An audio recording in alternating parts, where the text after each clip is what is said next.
نحمده ونستعينه ونستغفره ونعوذ بالله ربنا ظلمنا أنفسنا وإن لم تغفر لنا وترحمنا لنكونن من الخاسرين আয় আল্লাহ তাআলা চট্টগ্রাম ইসলামী সমাজ কল্যাণ পরিষদ কর্তৃক আয়োজিত 5 দিনব্যাপী তাফসীরুল কোরআনের মাহফিলের আজকের এই দ্বিতীয় দিবসে হাজার হাজার মুসলমান নরনারী কয়েকবার পৃথিবীর মাটির নিচে যত মুমিন মুমিনাত শুয়ে আছেন তাদের আরো আর পরে সওয়াব পৌঁছিয়ে দাও রব্বুল আলামিন। এই মাহফিলের আয়োজন যারা করেছেন আর শোনার জন্য যারা এসেছেন, কিয়ামতের দিন মুসিবতের সময় এই মাহফিল আমাদের সকলের জন্য নাজাতের জরিয়া বানিয়ে দিও ইয়া রব। करम तू अगर करे वो बात दे जुबां को जो दिल पर असर करे। रब्बना तक़ब्बल मिन्ना इन्नका अंतस समीउल अलीम व तुब अलैना इन्नका अंतत तव्वाबुर रहीम। सुब्हान रब्बिका रब्बिल इज्जति अम्मा यसिफून व सलामुन अलल मुरसलीन अल्हम्दुलिल्लाहि रब्बिल आलमीन। मोहतरम साहिबे सदर हजरतुल अल्लाम शेखुल हदीस मौलाना शमसुद्दीन साहिब अतालल्लाहु उमरहु व बारकल्लाहु फी हयातिहि। बांग्लादेशेर प्रथित जशा आलेमे दीन, सुसाहित्यिक, सुशिक्षित मुफस्सिर कुरान, शेखुल हदीस, श्रेष्ठ बाग्मी अल्लामा हजरत मौलाना अबुल कासिम मोहम्मद सिफातुल्लाह दामत बरकातुहुल आलिया, हजरात उलमाए किराम, সুধীমণ্ডলী, উপস্থিত এলাকাবাসী এবং দূর দূরান্ত থেকে আগত প্রিয় ভাই ও বোনেরা, আসসালামু আলাইকুম ওয়া রাহমাতুল্লাহি ওয়া বারাকাতুহু। মহান আল্লাহ রব্বুল ইজ্জত ওয়াল জালাল তাঁর দরবারে लाखों कोटी सजूद, तार हबीब विश्व मानवतार महान शिक्षक सय्यदुल मुरसलीन अशरफुल अंबिया जनाब मुहम्मद रसूलुल्लाह सल्लल्लाहु अलैहि वसल्लमेर दरबारे लाखों कोटी दरूद। जे महान अल्लाह सुब्हानहु व तआला दया करे ऐतिहासिक तफसीरुल कुरान महफिलेर द्वितीय दिवसे आमादेरके हाजिर हওয়ার तौफिक इनायत करलेन। मुनिबेर दरबारे सेजदा अवনত हये शुक्रिया आदाय करछि, सकले मिले पड़छि आलहामदुलिल्लाह। मोहब्बतेर साथे जोरे सोरे समस्वरे सकले पड़ेन आलहामदुलिल्लाह। रब्बाना लाकाल हामद हामदान कासीरान तय्यबान मुबारकान फीहे। আমাদের ভাগ্য কত সুপ্রসন্ন, আমরা ভাগ্যবান, কারণ কোরআন শোনার সুযোগ আল্লাহ পাক করে দিয়েছেন। তারাই তো শ্রেষ্ঠ ভাগ্যবান যারা কোরআন শোনার সুযোগ পায়, যারা কোরআন তেলাওয়াত করে, যারা কোরআন বোঝে, যারা কোরআন আমল করে। তাদের থেকে সৌভাগ্যবান আর কে হতে পারে? গোটা বিশ্বের বুকে সর্বশ্রেষ্ঠ সৌভাগ্যবান জাতি হচ্ছে মুসলমান। আমি যদি প্রশ্ন করি পৃথিবীর শ্রেষ্ঠ ভাগ্যবান জাতি কারা, কি জবাব দিবেন?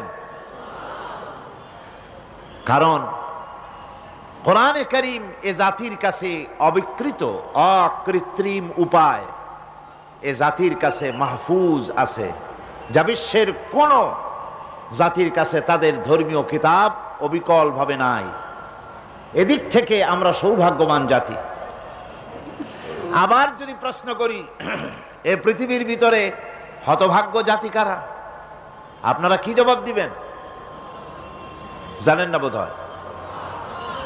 হতভাগ্য জাতিও এই মুসলমান।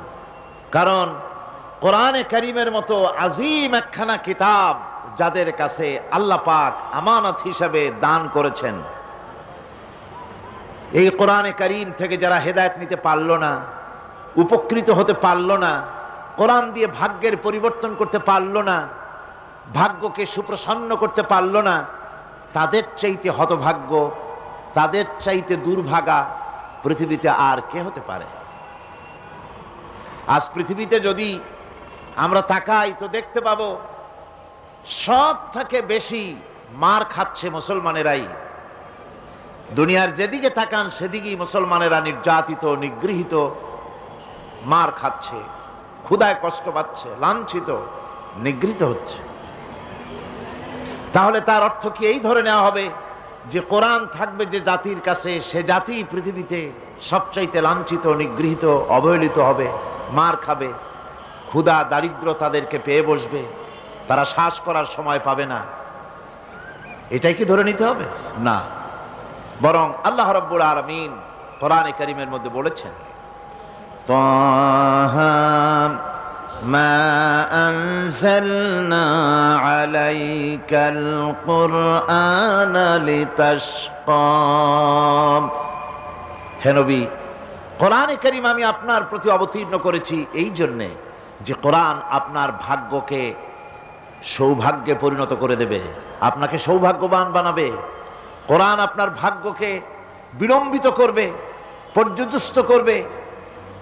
আপনি ভাগ্যহারা হবেন, হতভাগ্য হবেন, এই জন্য তো কোরআন দেয়নি। কোরআন দিয়েছি ভাগ্যকে চমকায় দেওয়ার জন্য।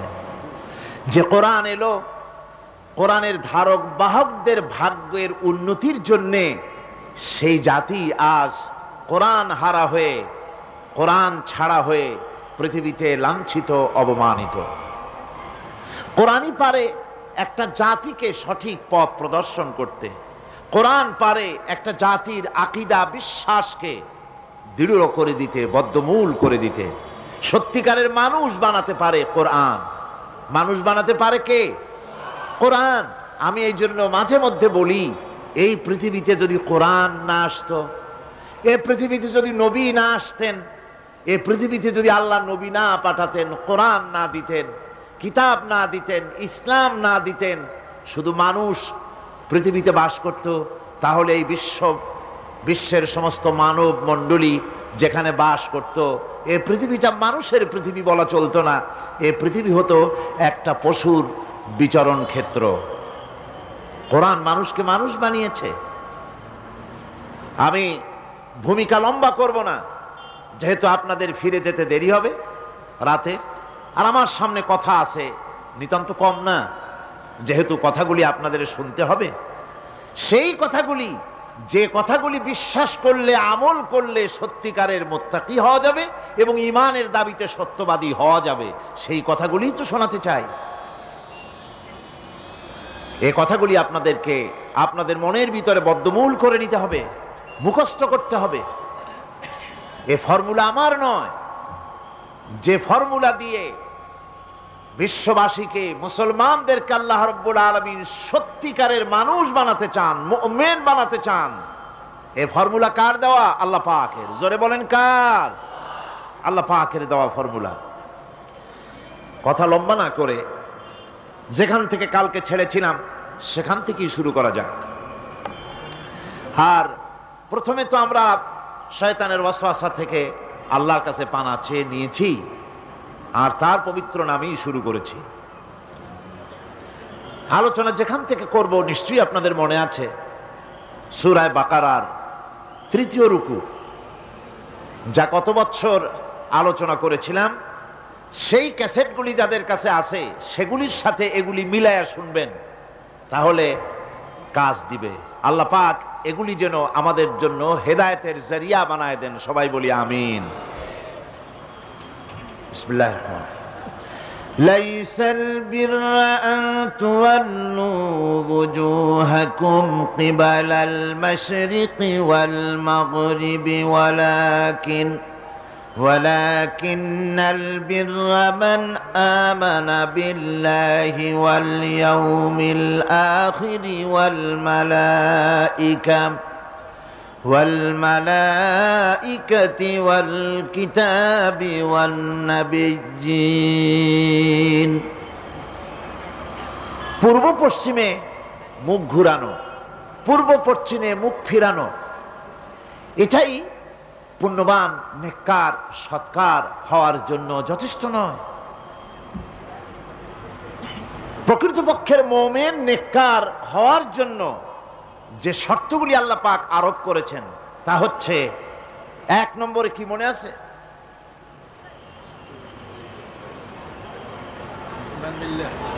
এত আস্তে আস্তে বলতেছেন, মনে হয় আপনি নিজেও শুনতেছেন কিনা তাও সন্দেহ। এর এক নম্বরে হচ্ছে,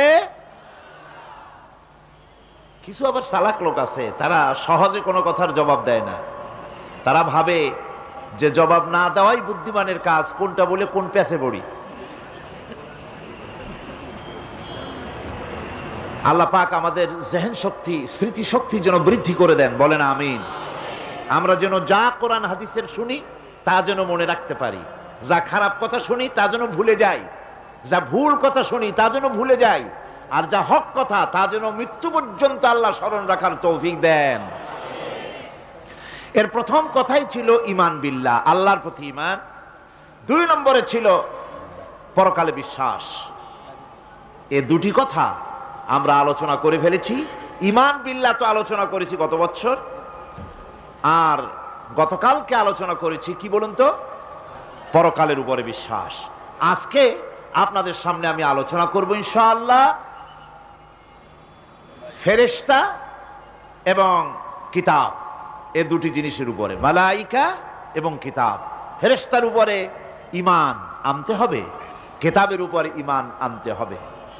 শুধু পূর্ব পশ্চিমে কতগুলো সেজদা দিলেই এতে যদি কপালে দাগও পড়ে যায়, এটি একটি উপমা আল্লাহ দিয়েছেন, একটা উপমা, একটা দৃষ্টান্ত দিয়েছেন যে পূর্ব পশ্চিমে মুখ ঘুরানো এটা একটি উপমামূলক কথা।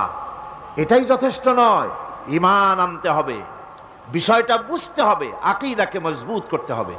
আজকে মালাইকা ফেরেশতা সম্পর্কে আমরা আলোচনা করব, তারপরে কিতাব সম্পর্কে আলোচনা করব। ওমা তৌফিকি ইল্লা বিল্লাহ।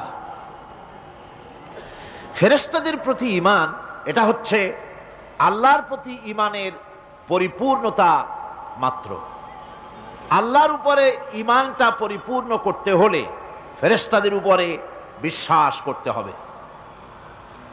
এর উদ্দেশ্য শুধু ফেরেশতাদের উপরে স্বীকৃতি দানই নয়, বরং প্রকৃতপক্ষে এই বিশ্ব ব্যবস্থায় তাদের স্থান কি এটা জেনে নিতে হবে।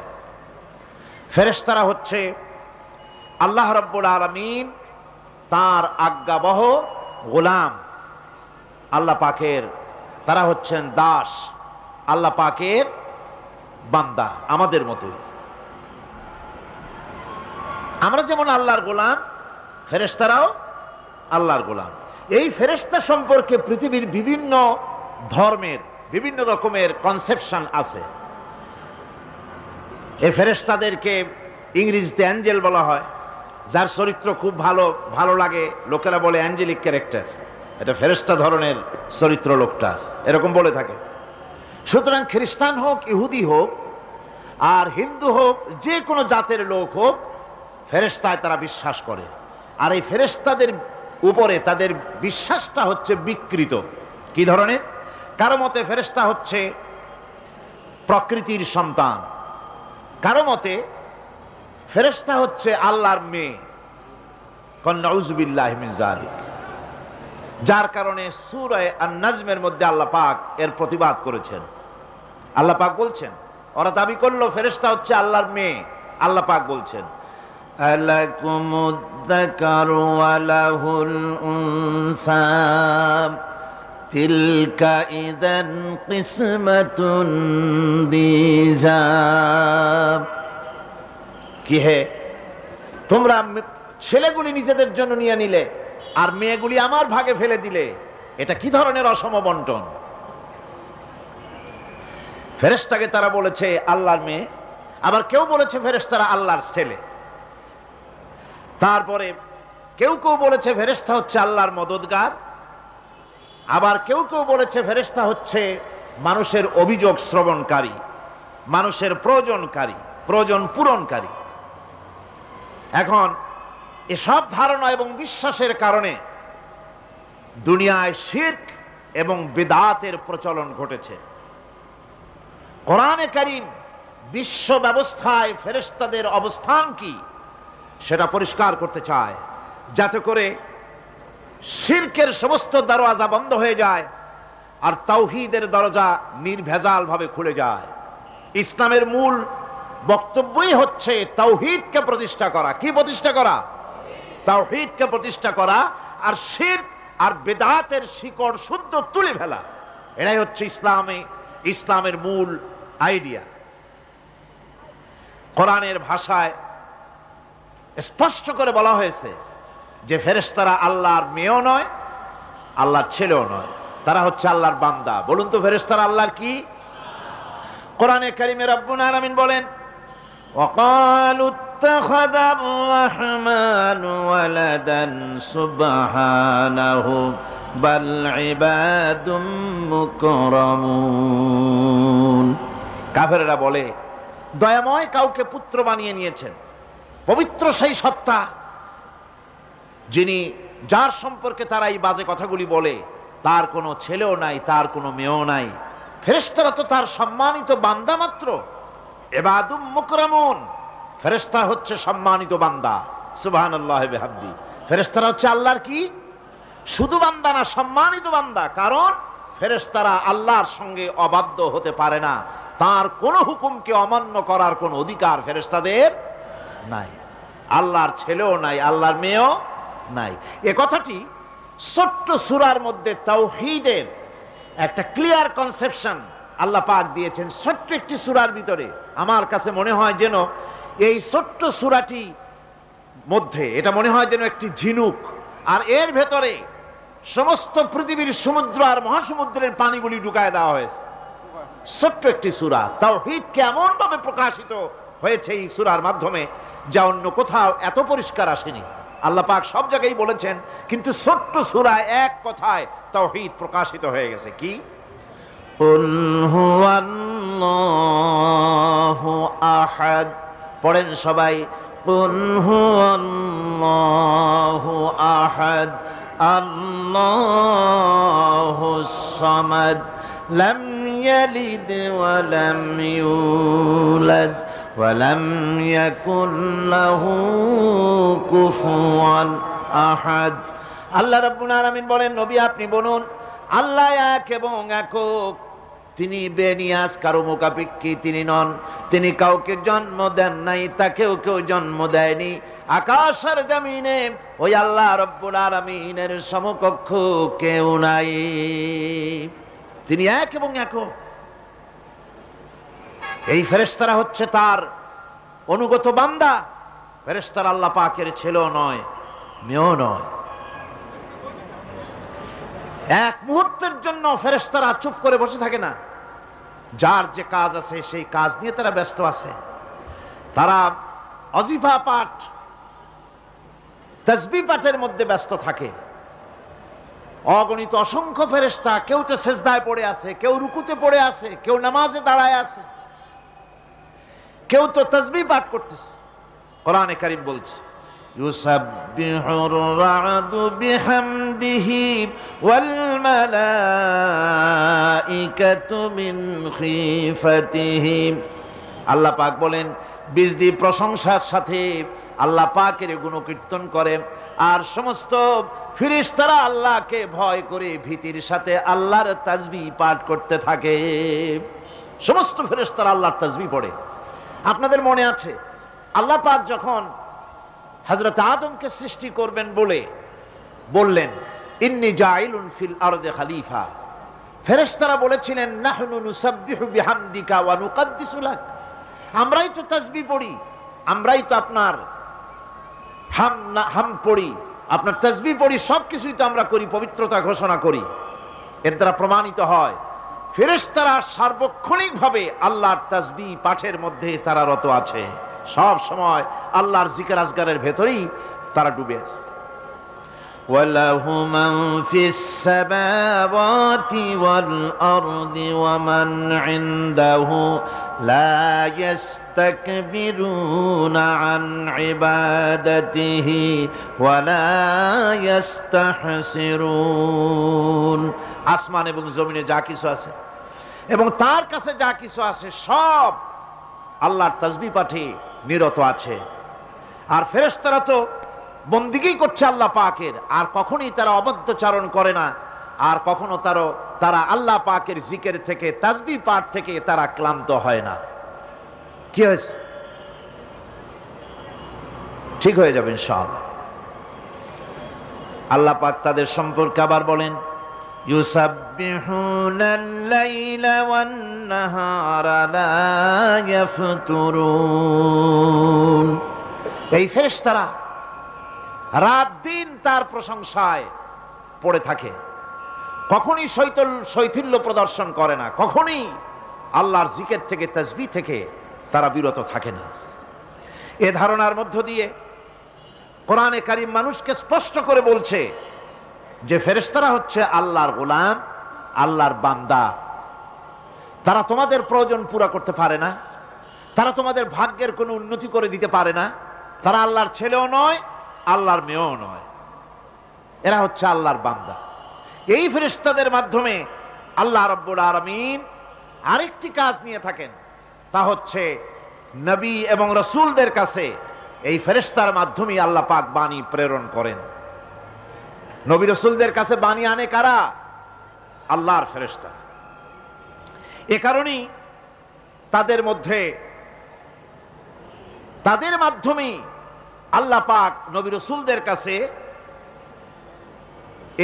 আল্লাহর বাণী পাঠান, যে এই ফেরেশতারা ওই বাণীর ভিতরে কোন রকম হ্রাস বৃদ্ধি করে না, তারা আল্লাহর অবাধ্য নয়, ওর মধ্যে তারা বাড়ায়ও না, তারা কমায়ও না, কোনো ক্ষমতা তাদের নাই।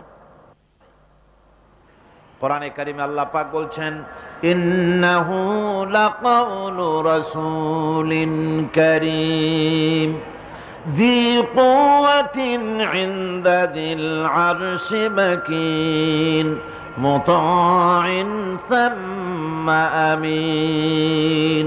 নিঃসন্দেহে এক সম্মানিত বার্তাবাহকের বর্ণনা, এক ফেরেশতার বর্ণনা।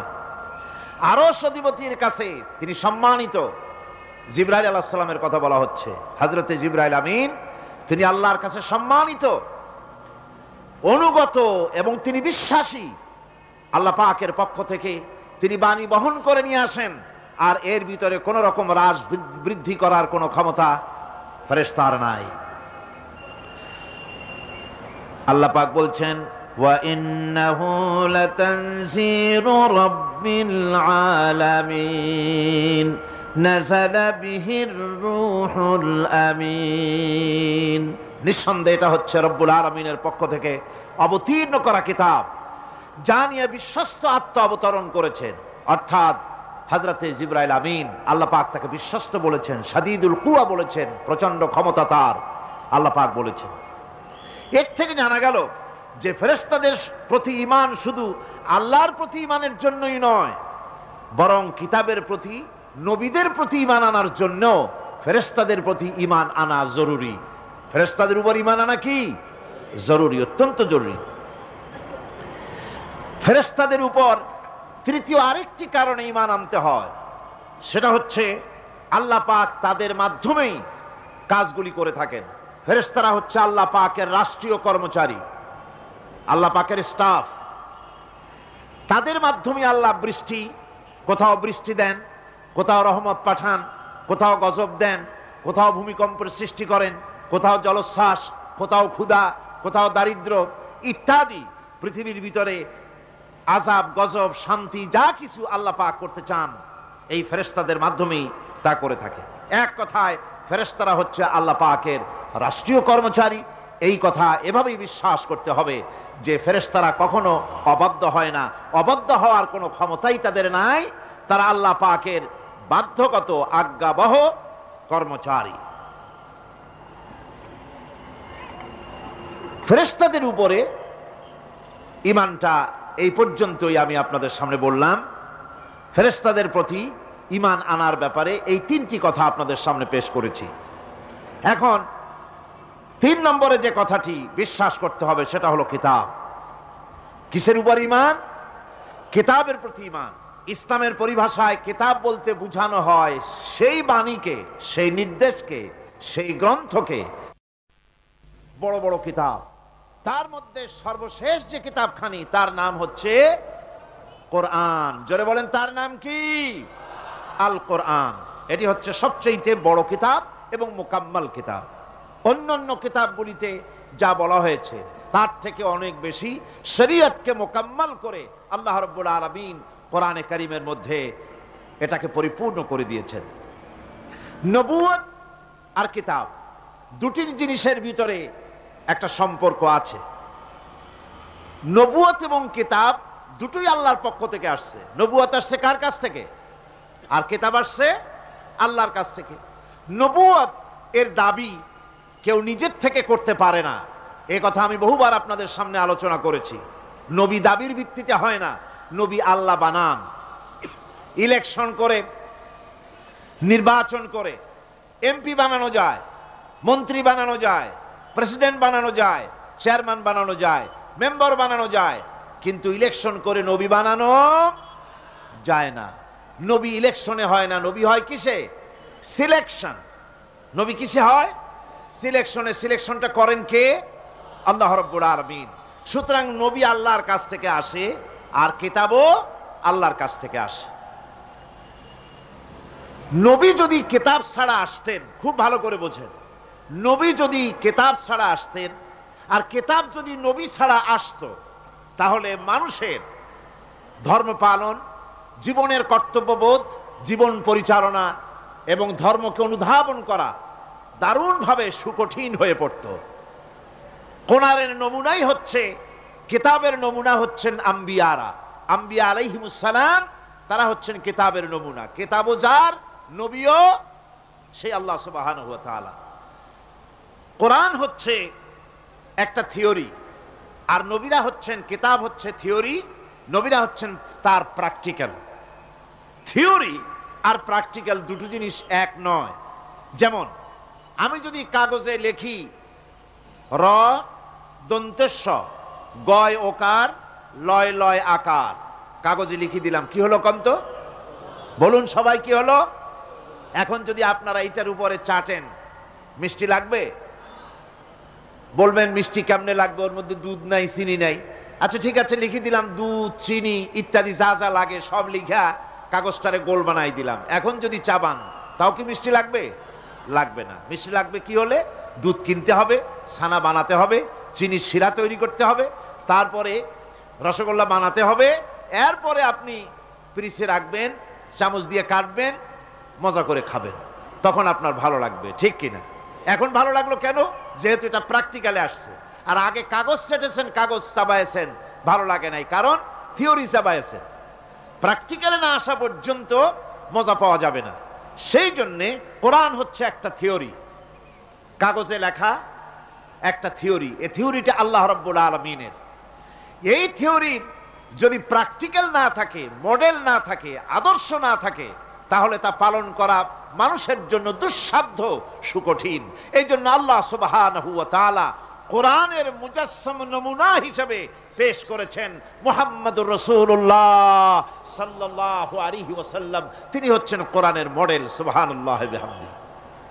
যার জন্য তিনি স্পষ্ট করে বলতে পেয়েছেন যে কথা কেউ বলতে সাহস পায়নি, যে কথা নবী বলেছেন। আল্লাহর নবী বলেছেন, ও আমার সাহাবীরা, দিনের আলোতে তোমরা আমার ভিতরে যা দেখতে পাও, রাতের বেলায় আমার ভিতরে তোমরা যা দেখতে পাও। ও আমার স্ত্রীরা, দিনের আলোতে আমার ভিতরে যা দেখতে পাও, রাতের আধারে আমার মধ্যে যা দেখতে পাও, যে সব আচরণ, আমার চলাফেরা, দিন ও রাতের আলোচনাগুলি, দিন ও রাতের চরিত্রগুলি, দিন ও রাতের আমার কর্তব্য পালন, আমার মধ্যে যা দেখতে পাও সবগুলি খুলে খুলে মানুষের সামনে বলে দাও। এই কথা তো আর কেউ বলতে পারেনি পৃথিবীতে। নবীরা ছাড়া এত বড় কথা পৃথিবীর আর কেউ বলতে সাহস পাবে না। কথা ঠিক কিনা গণ? জোরে বলেন, পারবে বলতে? যত বড়ই মুহাদ্দিস হোক, মাওলানা হোক, খাজা বাবা হোক, নামের আগে যতই 5 হাত লম্বা ডিগ্রি লাগান না কেন, কাগজে যখন নাম লেখে হুঁশ থাকে না। কত যে লেখে, কি যে লিখলে, শুধু নামের সামনে আলাইহিস সালাম টুক বাদ রাখে। হ্যাঁ, সব লিখে আবেগের ঠেলায় অস্থির হয়ে যায়। কোন ব্যক্তি আছেন যিনি বলতে পারবেন আমার শৈশবকালীন, যৌবনকালীন, বৃদ্ধকালীন, রাতের, দিনের সব ঘটনা মানুষের কাছে বলে দাও? কেউ কি পারবে বলতে? না, কেবলমাত্র পারবে আম্বিয়া আলাইহিমুস সালাম। যেহেতু আল্লাহ রাব্বুল আলামিন তাদেরকে কন্ট্রোল করেছেন, হেফাজত করেছেন, তারা হচ্ছেন চরিত্রের আধার, অনুপম চরিত্রের উৎস, উৎকৃষ্ট নমুনা, যাদের চরিত্রের ভিতরে কোনো কালিমা নাই, ভুল নাই, গুনাহ নাই। মুহাব্বতের সাথে বলেন সুবহানাল্লাহ। এই জন্য নবী, নবুয়ত আর কিতাব দুটোই আসছে আল্লাহর কাছ থেকে। সেই জন্য বিশ্ববাসীর বাঁচার পথ নবীদের অনুসরণ। বিশ্ববাসীর বাঁচার পথ কি? নবীদের অনুসরণ। কেউ বলে আমরা অমুকের উত্তরসূরি, আমরা অমুকের সৈনিক, তমুকের সৈনিক, বলেন এরকম? আমি নামগুলি নাই নিলাম, আপনারা খাবে খাবে মিলায় নেন। আমরা অমুকের উত্তরসূরি, অমুকের সৈনিক, হ্যান ত্যান বলে। তমুকের সৈনিক হয়ে তার কাছ থেকে পাবা কি? বিশ্ববাসী গ্রহণ করতে পারে এমন আদর্শ কে দিতে পেরেছেন? এ পৃথিবীতে বহু, এই পৃথিবীর বুকে অনেক নেতা এসেছেন, রাজনৈতিক নেতা এসেছেন, সেনাপতি এসেছেন, পৃথিবীর এই রঙ্গমঞ্চে এসেছে অনেক বীর সেনানী, অনেক দার্শনিক, অনেক কবি সাহিত্যিক পৃথিবীর বুকে এসেছেন, কবিতা লিখেছেন, সাহিত্য রচনা করেছেন, গান গেয়েছেন, বক্তৃতা করেছেন, যুদ্ধ করেছেন, দেশ জয় করেছেন, তরবারির আঘাত দিয়ে পৃথিবীর চেহারা পাল্টায় দিয়েছেন। এরকম বহু মানুষের আবির্ভাব ঘটেছে বিশ্বের বুকে। বলুন তো দেখি, কোন দার্শনিক, কোন রাজনৈতিক নেতা, কোন কবি, কোন সাহিত্যিক, কোন ব্যক্তি এমন আছে যার সারা জীবনের আদর্শ পৃথিবীর মানুষ গ্রহণ করতে পারে? কথা বুঝে আসে নাই মনে হয়। তো নাইটা আসতে কইলেন কেন? নাই, একটা বিগ জিরো পৃথিবীতে, একটা কি বিরাট একটা শূন্য। এই বিরাট শূন্যতার ভেতরে উন্নত মানের চরিত্র নিয়ে আবির্ভূত হয়েছেন পৃথিবীর বুকে আল্লাহর নবীরা। তাদের চাইতে সেরা চরিত্র আর কারো নাই। এই জন্য অমুক দলের তমুক নেতা, তাতে হইছে কোন কি নাই বা বললাম, ওর মধ্যে আছে কি? তার পিছনে দৌড়ায় লাভ কি? এই জন্যে দৌড়াতে হবে। যদি মুক্তি পেতে চায়, এই বিশ্ব যদি বাঁচতে চায়, এই পৃথিবী যদি বাঁচতে চায়, এই পৃথিবীর জনগোষ্ঠী যদি বাঁচতে চায়, তাহলে দৌড়াতে হবে নবীর পিছনে। কার পিছনে? জোরে কোন, কার পিছনে? আমার বন্ধুগণ,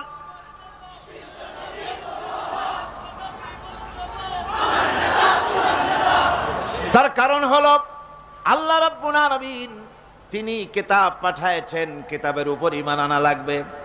আর নবীও তিনি পাঠিয়েছেন।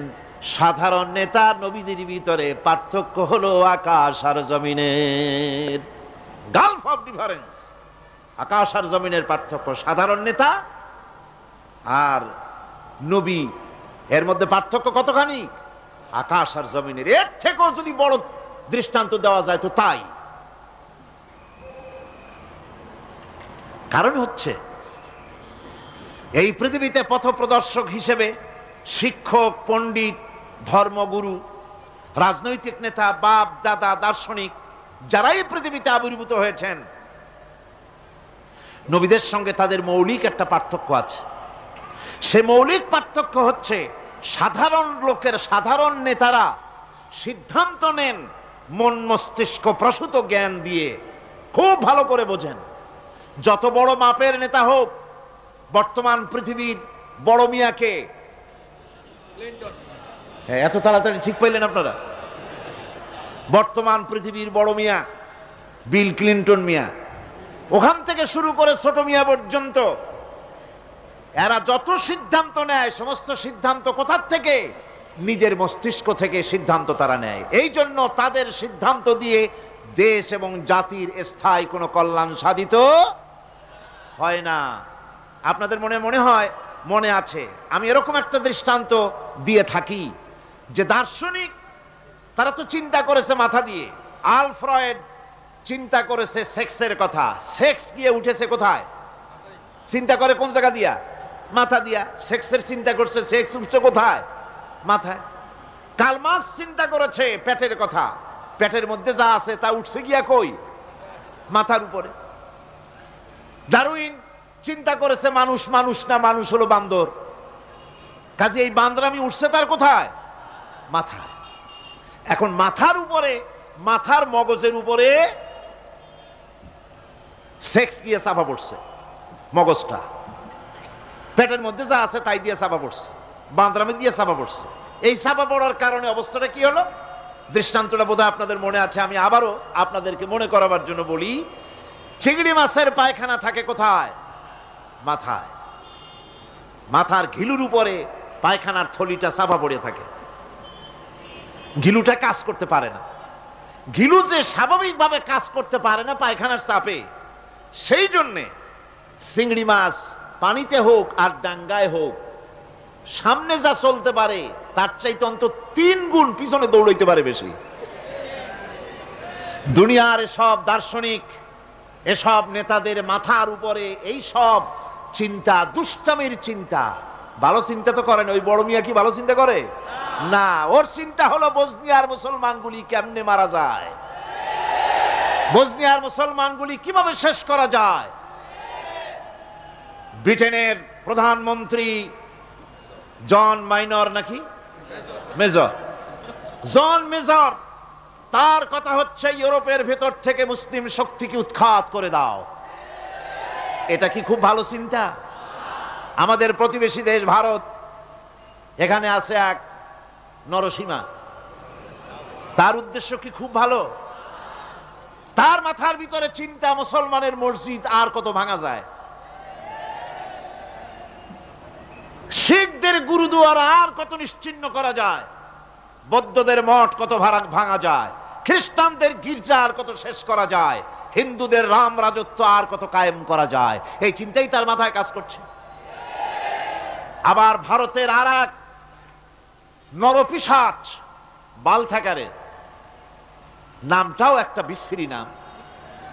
এই লোকটি বলেছে কাশ্মীরের মহিলাদের জন্য ভারতীয় সৈনিকদেরকে অর্ডার দিয়েছে যে কাশ্মীরের মহিলাদেরকে পাইকারি হারে গণধর্ষণ করো।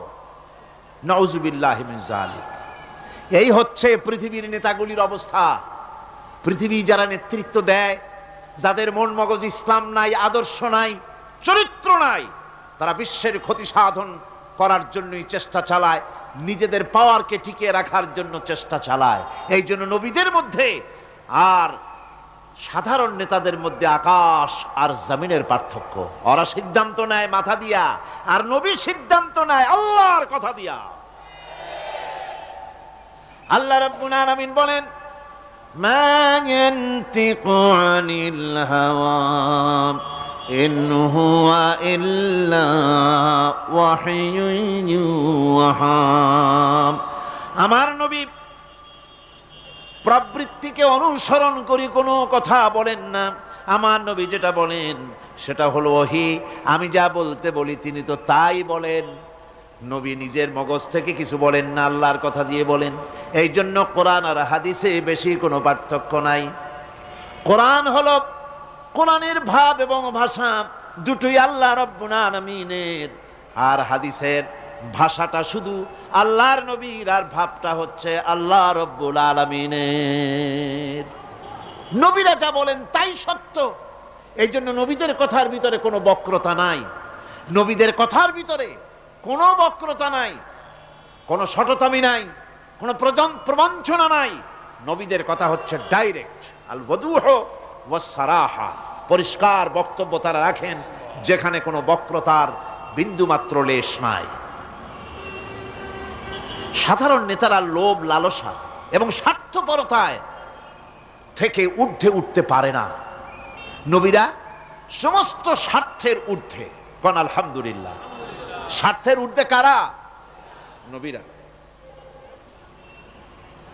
আল্লাহ পাক বলছেন, ইয়াত্তাবিউনা ইল্লা যান্না ওয়া মা তাহওয়াল আনফুস।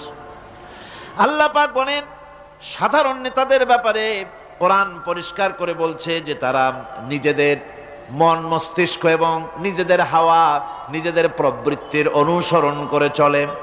আর যারা নাকি প্রবৃত্তির অনুসরণ করে, মন মস্তিষ্ক নিজস্ব বুদ্ধির অনুসরণ করে, তাদের সম্পর্কে আল্লাহ পাক বলেন, ওয়া মা লাহুম বিহি মিন ইলমিন ইয়াত্তাবিউনা ইল্লা যান্না ওয়া ইন্নায যান্না লা ইউগনি মিনাল হক্কি শাইআ। তাদের কাছে সত্যিকারের কোনো জ্ঞান নাই, তারা তো নিজেদের আন্দাজ এবং অনুমানের ভিত্তিতে চলে। আর আন্দাজ আর অনুমান কোনোদিন হকের দাবি মিটাতে পারে না। হক যেটা, হকের দাবি আন্দাজ আর অনুমান কোনোদিন পূরণ করতে পারে না। আল্লাহর জ্ঞান হচ্ছে পারফেক্ট জ্ঞান। সেই জ্ঞান দিয়ে আল্লাহ পাক নবীদের কাছে বাণী পাঠিয়েছেন। কোরআনে কারীম বলছে, ওয়ামান আযাল্লু মিম্মান ইত্তাবা হাওয়াহু বিগাইরি হুদাম মিনাল্লাহ। তার চাইতে গোমরাহ আর কে হতে পারে? তার চাইতে পথভ্রষ্ট আর কে হতে পারে? যে আল্লাহ পাকের পক্ষ থেকে বাণী আসার পরেও যে ব্যক্তি নিজের হাওয়ার অনুবর্তন করে, যে ব্যক্তি নিজের নফসের অনুবর্তন করে, নফসকে প্রবৃত্তিকে অনুসরণ করে, তার থেকে গোমরাহ আর কেউ হতে পারে না। পক্ষান্তরে নবী এবং রাসূলগণ তারা আল্লাহর জ্ঞানকে অনুসরণ করে চলেন। এই জন্য যেখানেই আল্লাহ পাক নবীদের কথা বলেছেন, সেখানে আল্লাহ পাক বলেছেন নবীদেরকে জ্ঞান দিয়েছি আমি। নবীদের জ্ঞান দিয়েছে কে? একথা আপনারা বিশ্বাস করবেন, মনে প্রাণে বিশ্বাস করবেন। একজন নবীও পৃথিবীর কোন শিক্ষা কেন্দ্র থেকে একাডেমিক কোয়ালিফিকেশন অর্জন করেন নাই। কোন নবী title pass, MA pass, BA pass, এই ধরনের প্রাতিষ্ঠানিক কোন সনদ তাদের কাছে নাই। অথচ তারা যা বলেছেন তা বিশ্বের সর্বশ্রেষ্ঠ কথা। কিনা জোরে কোন? আপনার আমার নবী জনাবে মুহাম্মদুর রাসূলুল্লাহ সাল্লাল্লাহু আলাইহি ওয়াসাল্লাম জীবনেও তিনি লিখতে জানেন নাই, পড়তে জানেন না, সই করতে জানেন না, নিজের নামটা কেমনে লিখবেন তাও তিনি জানেন না। সুলহ হুদায়বিয়ার দিনে, হুদায়বিয়ার সন্ধির দিনে সন্ধিপত্র লেখা হলো, হুজুরের নাম লেখা হলো মিম মুহাম্মাদুর রাসূলুল্লাহ। তার পক্ষ থেকে কুরাইশদের মধ্যে চুক্তিপত্র লেখা হচ্ছে। কুরাইশরা বলল, মুহাম্মদ সাল্লাল্লাহু আলাইহি ওয়াসাল্লামের নামের সামনে যদি রাসূলুল্লাহ লেখো তাহলে তো চুক্তির কোনো দরকার নাই, আমরা তো তাকে রাসূল মানি না, নাউযুবিল্লাহ। মুহাম্মদ বিন আব্দুল্লাহ যদি লেখো তাহলেই আমরা এই চুক্তি মানব।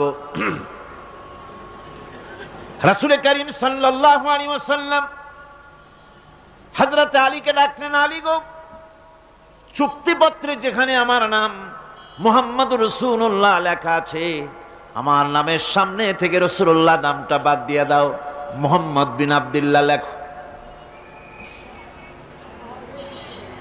হযরত আলী বলছেন, ইয়া রাসূলুল্লাহ, সারা জীবন আপনার গোলামি করেছি, যা বলেছেন তাই শুনেছি, জীবনটাও আপনার জন্য দেওয়ার জন্য প্রস্তুত আছি, ভবিষ্যতেও যত কথা বলবেন সব মাথা পেতে মেনে নেব, কিন্তু আজকের এই হুকুম আমার পক্ষে মানা সম্ভব হবে না।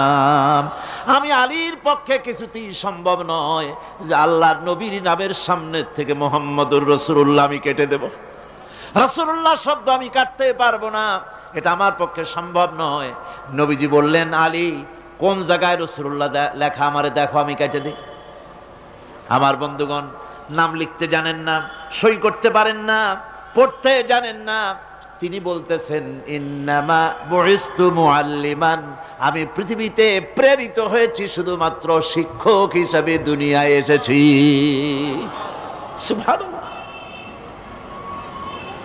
দুনিয়ার কোন শিক্ষা প্রতিষ্ঠানে আল্লাহ রাব্বুল আলামিন তার হাবিবকে পড়ান নাই, যেহেতু তিনি তো বিশ্ব নবী। আমার নবী কি নবী? জোরে কন না, কি নবী? আপনার আমার নবী বিশ্ব নবী।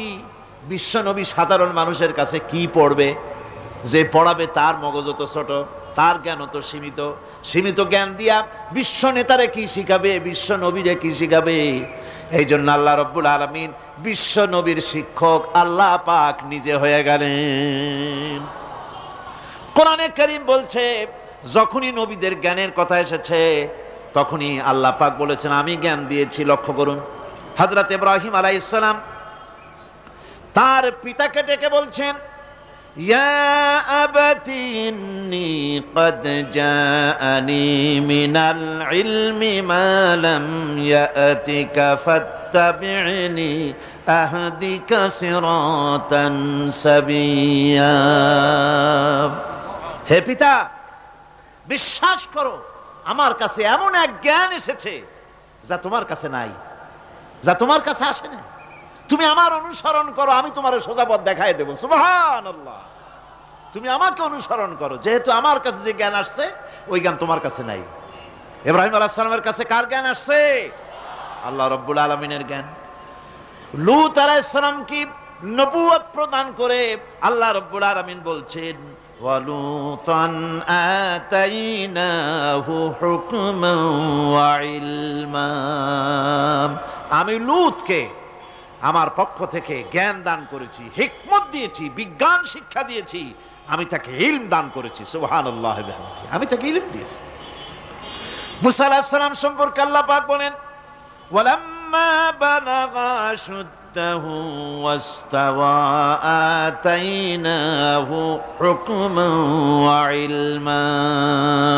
মুসা আলাইহিস সালাম যখন বয়স সন্ধিক্ষণে পৌঁছে গেলেন, যখন তিনি পূর্ণ বয়স প্রাপ্ত হলেন এবং তিনি যখন নিজেকে সম্পূর্ণ লালন পালন করার কাজ যখন তার সম্পূর্ণ হয়ে গেল, আমি তখন আমার পক্ষ থেকে তাকে ইলম দান করেছি, জ্ঞান দান করেছি, হিকমত দিয়েছি, জ্ঞান দিয়েছি।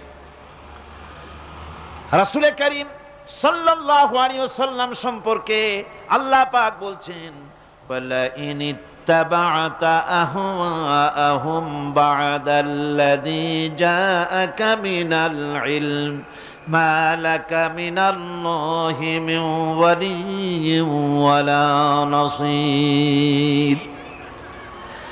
তুমি যদি জ্ঞান লাভের পরও তাদের প্রবৃত্তির অনুসরণ করো, তাহলে আল্লাহর কাছ থেকে তোমাকে রক্ষাকারী কেউ থাকবে না, কোনো সাহায্যকারী তুমি পাবে না।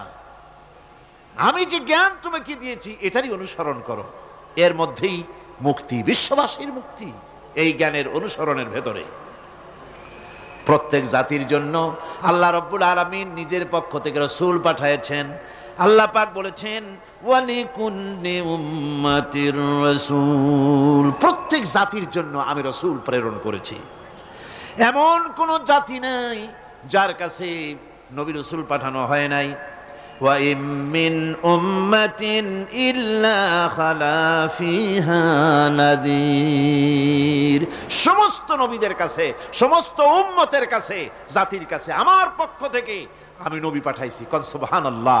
কেউ যেন বলতে পারে না যে আমরা আল্লাহর পক্ষ থেকে কোনো দাওয়াত পাই নাই, আল্লাহর পক্ষ থেকে সত্যকে চেনার কোনো রাস্তা পাই নাই।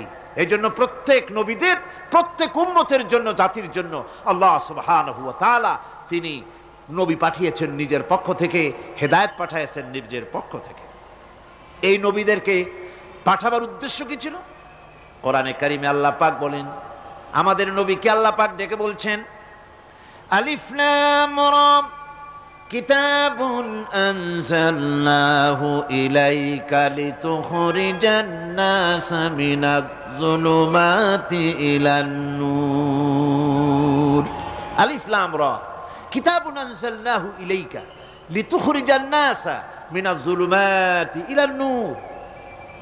এই কিতাব আমি আপনার উপর অবতীর্ণ করেছি।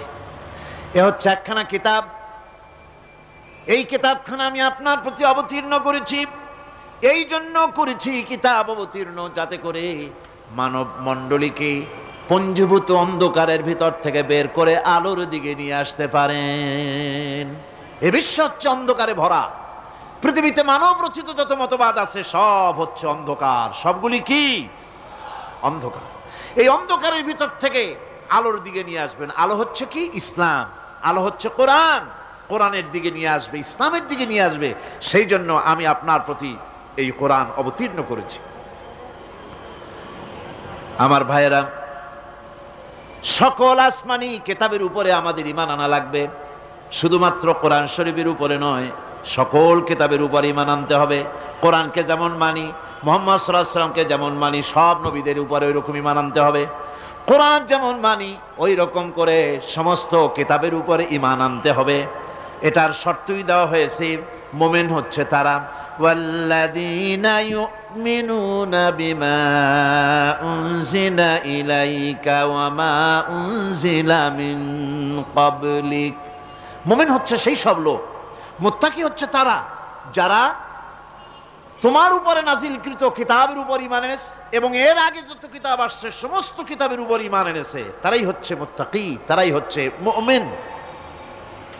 আল্লাহ পাক বলেন, নাজ্জালা আলাইকাল কিতাবা বিল হাক্কি মুসাদ্দিকান লিমা বাইনা ইয়াদাই। আল্লাহ তোমার প্রতি সত্য সহকারে যে কিতাব নাজিল করেছেন আর এর পূর্বে আগত সকল কিতাবের উপরে এর সত্যতা প্রমাণ করে। এ কোরআন হচ্ছে আগের যত কিতাব নাজিল হয়েছে সমস্ত কিতাবের সত্যতা প্রমাণকারী কিতাব। এই জন্য মুমিনদেরকে বলতে বলা হয়েছে, কুল আমান্না বিল্লাহি ওয়া মা উনজিলা আলাইনা ওয়া মা উনজিলা আলা ইব্রাহিমা ওয়া ইসমাঈলা ওয়া ইসহাকা ওয়া ইয়াকুবা ওয়াল আসবাত। বলো, আমরা ঈমান এনেছি আল্লাহর প্রতি, আমাদের প্রতি অবতীর্ণ কিতাবের প্রতি, আর ইব্রাহিম, ইসমাইল, ইসহাক, ইয়াকুব এবং তার আওলাদদের প্রতি যে কিতাব অবতীর্ণ হয়েছে সমস্ত কিতাবের উপর আমরা ঈমান এনেছি। ওয়ামা উতিয়া মূসা ওয়া ঈসা ওয়ান নাবিয়্যুনা মির রাব্বিহিম লা নুফাররিকু বাইনা আহাদিম মিনহুম ওয়া নাহনু লাহু মুসলিমুন। আর মূসা, ঈসা, অন্যান্য নবীদের উপরে যত কিতাব অবতীর্ণ হয়েছে সমস্ত কিতাবের উপরে আমরা ঈমান আনতেছি। আর আমরা হচ্ছি আল্লাহ পাকের আজ্ঞাবহ, আমরা হচ্ছি আল্লাহ পাকের বান্দার মধ্যে আমরা শামিল। আল্লাহ পাক বলছেন, এই পৃথিবীতে আমি যত নবী পাঠাইছি সমস্ত নবীদের সাথে তিনটা জিনিস দিয়েছি। কয়টা জিনিস? তিনটি জিনিস দিয়েছি সমস্ত নবীদেরকে। লাকাদ আরসালনা রুসুলানা বিল বায়িনাতি ওয়া আনজালনা মাআহুমুল কিতাবা ওয়াল মিজানা লিয়াকুমান নাসু বিল কিসত। নিঃসন্দেহে আমি নবীদেরকে স্পষ্ট নিদর্শনাদি সহ এই পৃথিবীতে পাঠিয়েছি এবং সেই সঙ্গে তাদেরকে কিতাব দিয়েছি আর তাদেরকে মিজান দান করেছি, বাইয়িনাত দান করেছি। তিনটা জিনিস দিয়েছি, এক দিলাম বাইয়িনাত, আর এক দিলাম কিতাব, আর এক দিলাম মিজান। কয়টা হলো? তিনটা। বাইয়িনাত কি? বাইয়িনাত হলো, বাইয়িনাত বলা হয় এমন জিনিসগুলি কি যা একজন নবীর আচার আচরণ দেখে বুঝতে পারা যায় নিঃসন্দেহে ইনি আল্লাহর নবী। সুবহানাল্লাহ। এটাই হচ্ছে বাইয়িনাত। তার চরিত্র, তার আচার আচরণ এগুলি প্রমাণ করে তিনি নবী। আমার বন্ধুগণ, হযরতে খাদিজা রাদিয়াল্লাহু তাআলা আনহা যখন ইসলামের দাওয়াত পেয়েছিলেন, আল্লাহর নবীর পক্ষ থেকে যখন দাওয়াত পেলেন, নবুয়তের তাওহীদের যখন দাওয়াত পেয়েছিলেন, একজন স্ত্রী হিসেবে তার স্বামীর প্রতি এত শ্রদ্ধা, স্বামীর প্রতি এত ভক্তি শ্রদ্ধা, অনাবিল ভক্তি শ্রদ্ধা, যার কারণে হযরতে খাদিজা একটা মুহূর্তের জন্য, এক সেকেন্ডের জন্য দেরি করেন নাই, কোনো প্রশ্ন তোলেন নাই যে আপনি নবী হইলেন কেমনে, অথবা আপনার মধ্যে তো এই এই জিনিস দেখছি, আপনি নবী হইলেন কেমনে, এমন কোনো কথা বলেন নাই। যখনই নবুয়তের তাওহীদের দাওয়াত পেলেন মা খাদিজাতুল কুবরা, সঙ্গে সঙ্গে তিনি পড়ে নিলেন লা ইলাহা ইল্লাল্লাহু মুহাম্মাদুর রাসূলুল্লাহ। জোরে সোরে পড়েন লা ইলাহা ইল্লাল্লাহ, লা ইলাহা ইল্লাল্লাহ। জোরে পড়েন লা। মা খাদিজা বললেন, আবুল কাসিম, বিগত 15টি বছর পর্যন্ত আপনার ভিতরে যে আচরণ দেখেছি, এ আচরণ, এ চরিত্র কোন সাধারণ মানুষের হতে পারে না। অবশ্যই আপনি আল্লাহর নবী, কোন সন্দেহ, আমার কোন দ্বিধা নাই, এর মধ্যে কোন প্রশ্ন নাই, নিঃসন্দেহে আপনি আল্লাহর নবী। সুবহানাল্লাহ। তার চরিত্রই প্রমাণ করে নবীদেরকে বাইয়িনাত দেওয়া হয়েছে, এমন চরিত্র আচার আচরণ দেওয়া হয়েছে যাতে করে লোকেরা অভিভূত হয়ে যায়, আকৃষ্ট হয়ে যায়। হযরতে যায়েদ, তিনি তো কৃতদাস ছিলেন, হারায় গেলেন বাপ মা থেকে, আর এরপরে কুদরত তারে মুহাম্মদ সাল্লাল্লাহু আলাইহি ওয়াসাল্লামের ঘরে উঠায় দিল। তিনি তখনও আল্লাহর নবী, তখনও নবুয়তের দায়িত্ব পান নাই। যায়েদের পিতার কাছে খবর হয়ে গেল যায়েদ আছে রাসূলের বাড়িতে, মুহাম্মদ সাল্লাল্লাহু আলাইহি ওয়াসাল্লামের বাড়ি মক্কায়। তারা এসে হুজুরের সঙ্গে দেখা করে বললেন, মুহাম্মদ সাল্লাল্লাহু আলাইহি ওয়াসাল্লাম, জানতে পেরেছি আপনার কাছেই আমাদের ছেলে যায়েদ আছে, মেহেরবানি করে তাকে আমাদেরকে ফিরায় দেন। হুজুর বলেন, যায়েদ যদি তোমাদেরকে চিনতে পারে আর যদি যেতে চায়, আমার পক্ষ থেকে কোনো আপত্তি নাই, অবশ্যই যাবে। তবে যায়েদ যদি যেতে না চায়, আমি এমন লোক নই যে কেউ আমার কাছে থাকতে চাইলে আমি জোর করে তাকে ঠেলেও দিতে পারি না, আমি তেমন লোক নই।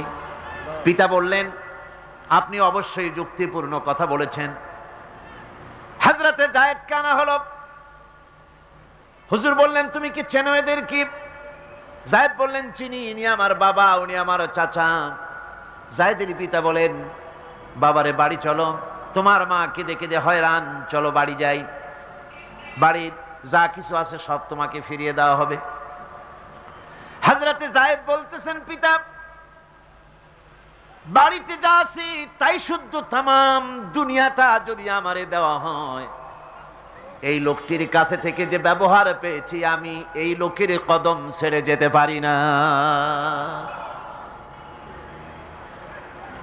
তার চরিত্রই প্রমাণ করে তিনি নবী, কি ব্যবহারটা পেয়েছেন।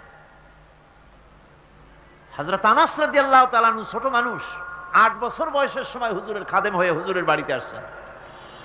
আচ্ছা, 8 বছর বয়সের কিশোর ভুল তো করতেই পারে।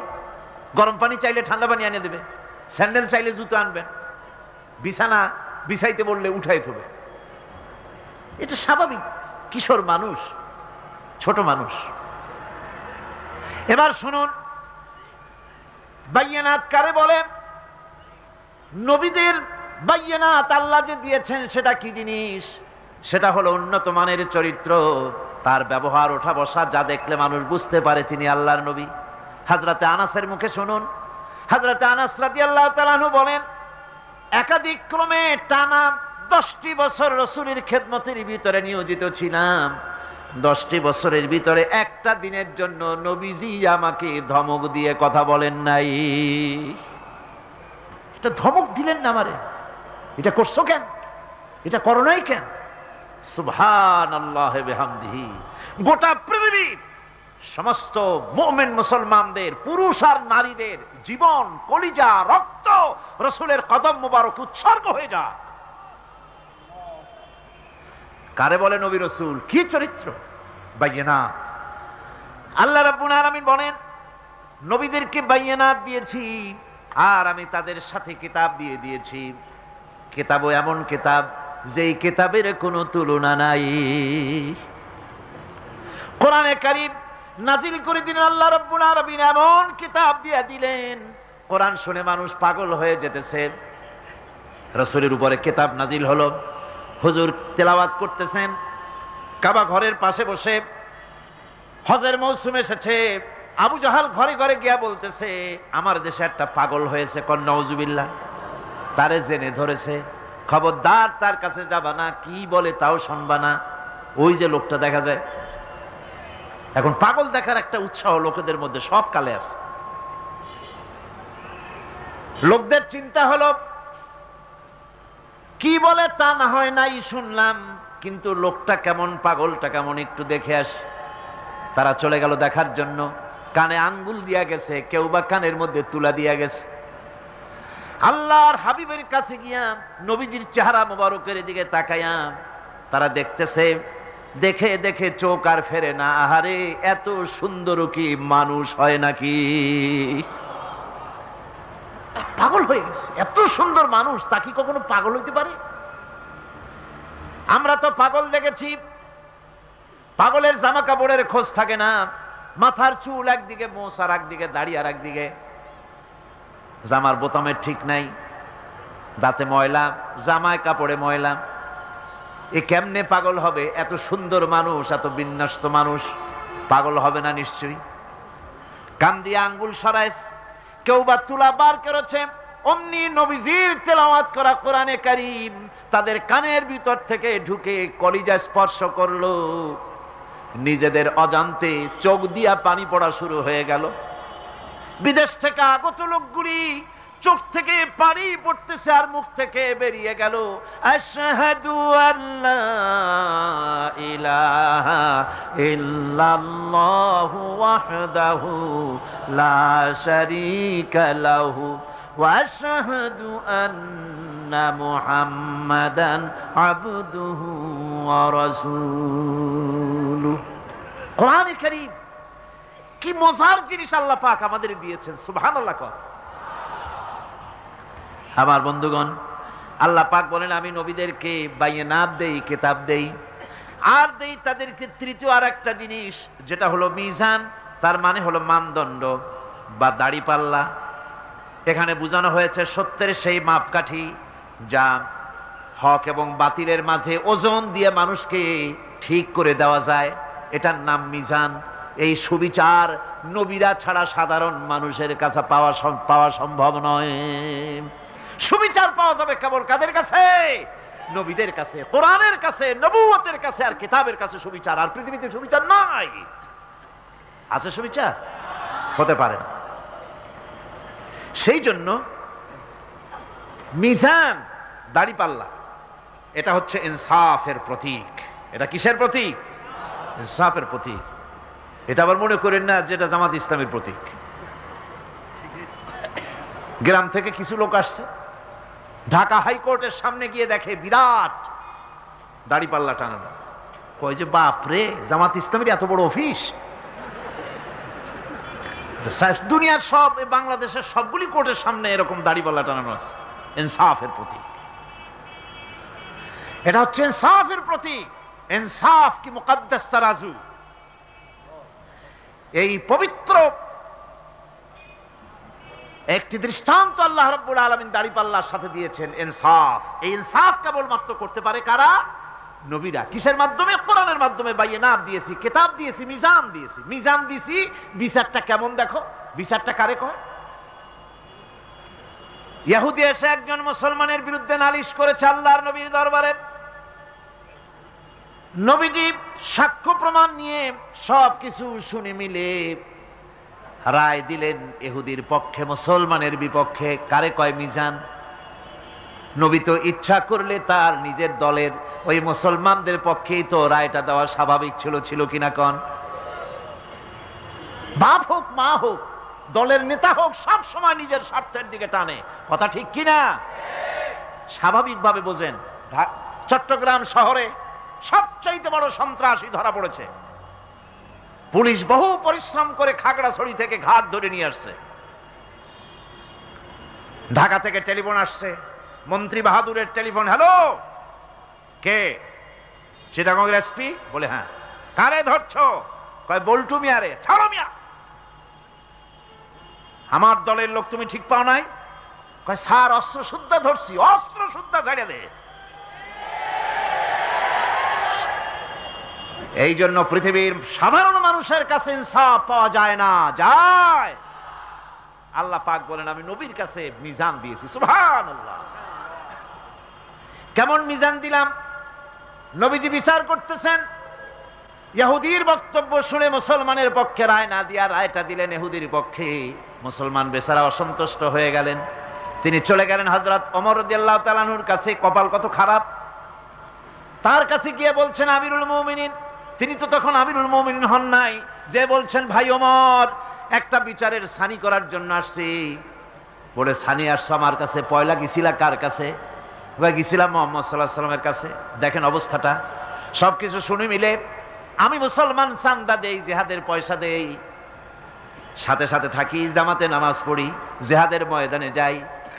বিচারটা আমার পক্ষে না হয়ে রাসূল ইহুদির পক্ষে রায় দিয়ে দিলেন, এটা একটা কথা হইল নাকি?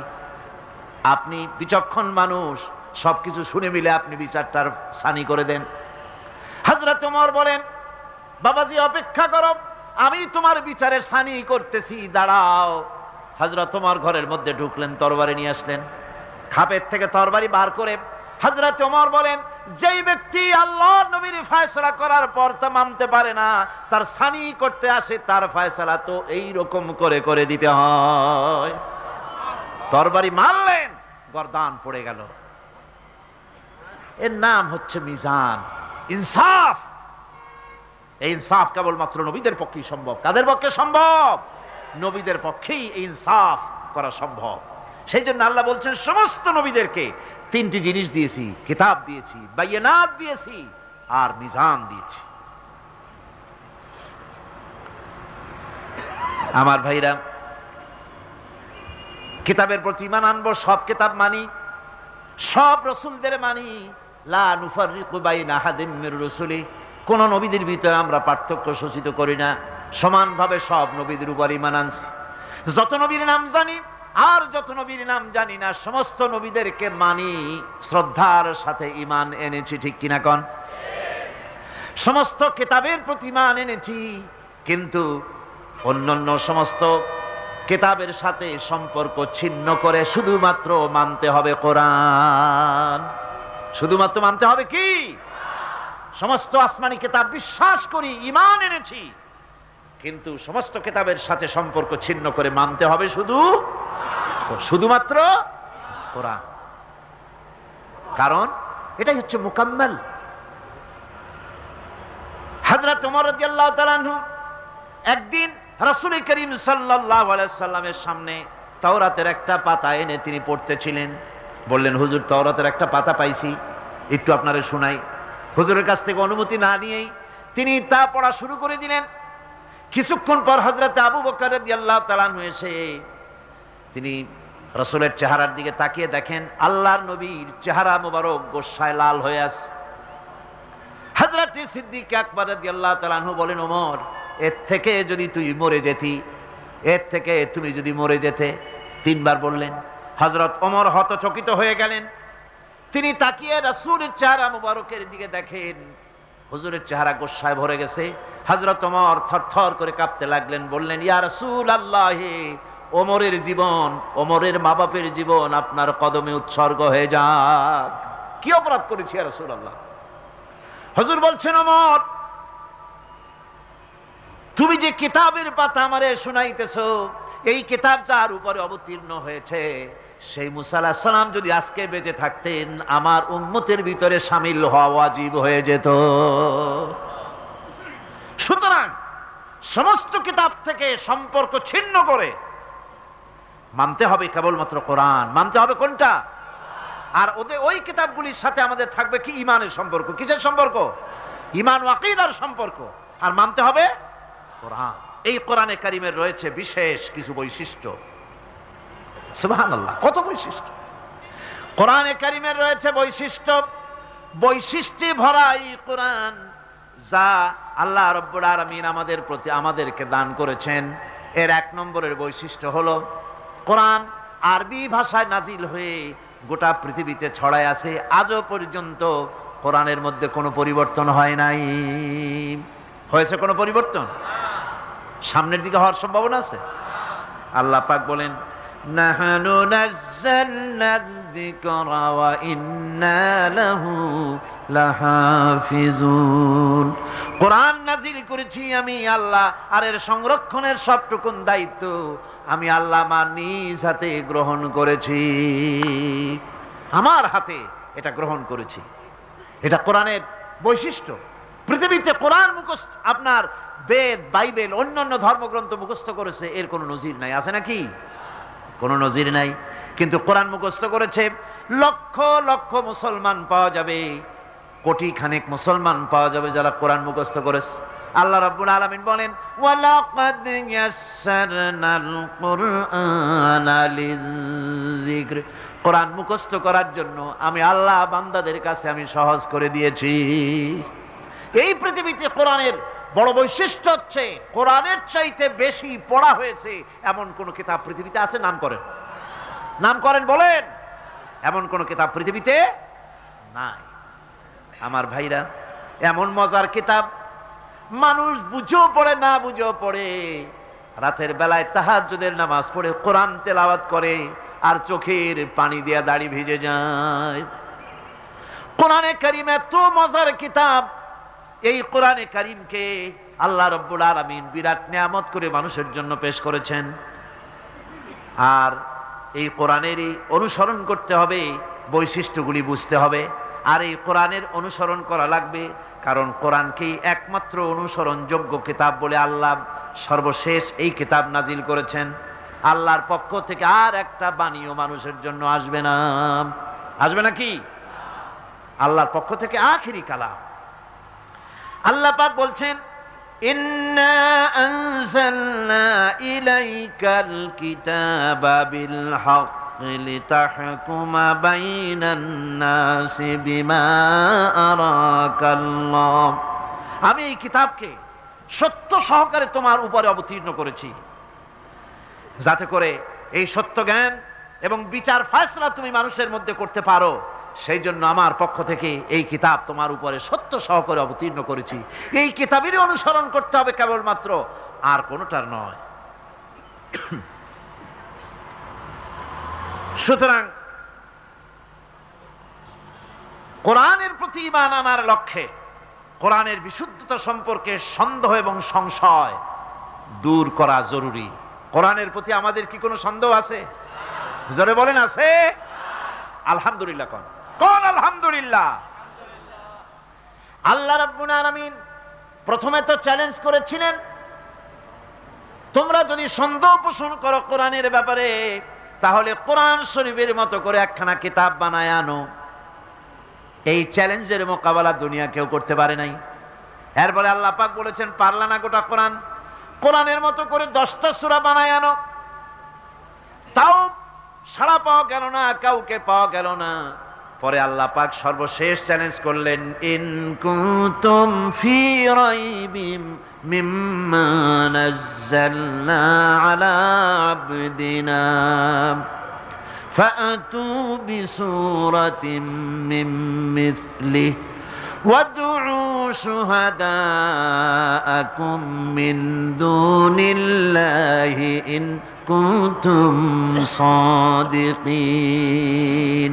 বান্দারে, যদি সন্দেহ করো যে এই কিতাব আমার নবীর বানানো, আমি নাজিল করি নাই, পারলে কোরআন শরীফের ছোট্ট সূরার মতো করে একটা সূরা বানাও। এই চ্যালেঞ্জ কত বছরের হলো? ১৫০০ বছরের পৃথিবীর মানুষের আল্লাহর এই চ্যালেঞ্জের মোকাবেলায় মানুষের, বিশ্ববাসীর নীরবতা প্রমাণ করে কোরআনে কারীম নির্ভুলভাবে আল্লাহর কালাম। ১৫০০ বছর ধরে বিশ্ব মানবের নীরবতা, এই চ্যালেঞ্জের মোকাবেলায় গোটা বিশ্ব নীরব। কথা ঠিক কিনা? কেউ সরব হয়েছে নাকি? কোরআনের মতো করে সূরা বানাও না পারলে। নবীর ব্যাপারে কথা বলেছে, নবীকে মিথ্যা নবী বলেছে, বলেন নাউজুবিল্লাহ। নবীকে পাগল বলেছে, কবি বলেছে, জাদুকর বলেছে, গণক বলেছে। কিন্তু কোরআন আল্লাহর নয়, মানুষের বানানো। এই কথা বলার সাহস কেউ করে নাই। কারণ হলো কোরআন যদি বলে যেটা মানুষের বানানো, তাহলে লোকেরা তারে ধরবে, তুমিও তো মানুষ, বানাও তো দেখি কোরআনের মতো করে সূরা। এই সাহস কেউ করে নাই, করবেও না। আমার বন্ধুগণ, কোরআন যেইভাবে নাজিল হয়েছিল নবীজির কাছে, ঠিক ওইভাবে আজও পর্যন্ত আছে না? নাই? আছে কিনা? আর কিয়ামত পর্যন্ত চিল্লা এখন, কিয়ামত পর্যন্ত থাকবে। আল্লাহ পাক বলেন, ইন্না আলাইনা জামআহু ওয়া কুরআনা ফাইদা ক্বারানাহু ফাত্তাবি' কুরআনা সুম্মা ইন্না আলাইনা বায়ানা। একে সংগ্রহ করা এবং পড়িয়ে দেওয়া আমার দায়িত্ব। কোরআন শরীফ সংগ্রহ করা এবং এটাকে পড়ায় দেওয়ার দায়িত্ব আমি আল্লাহর।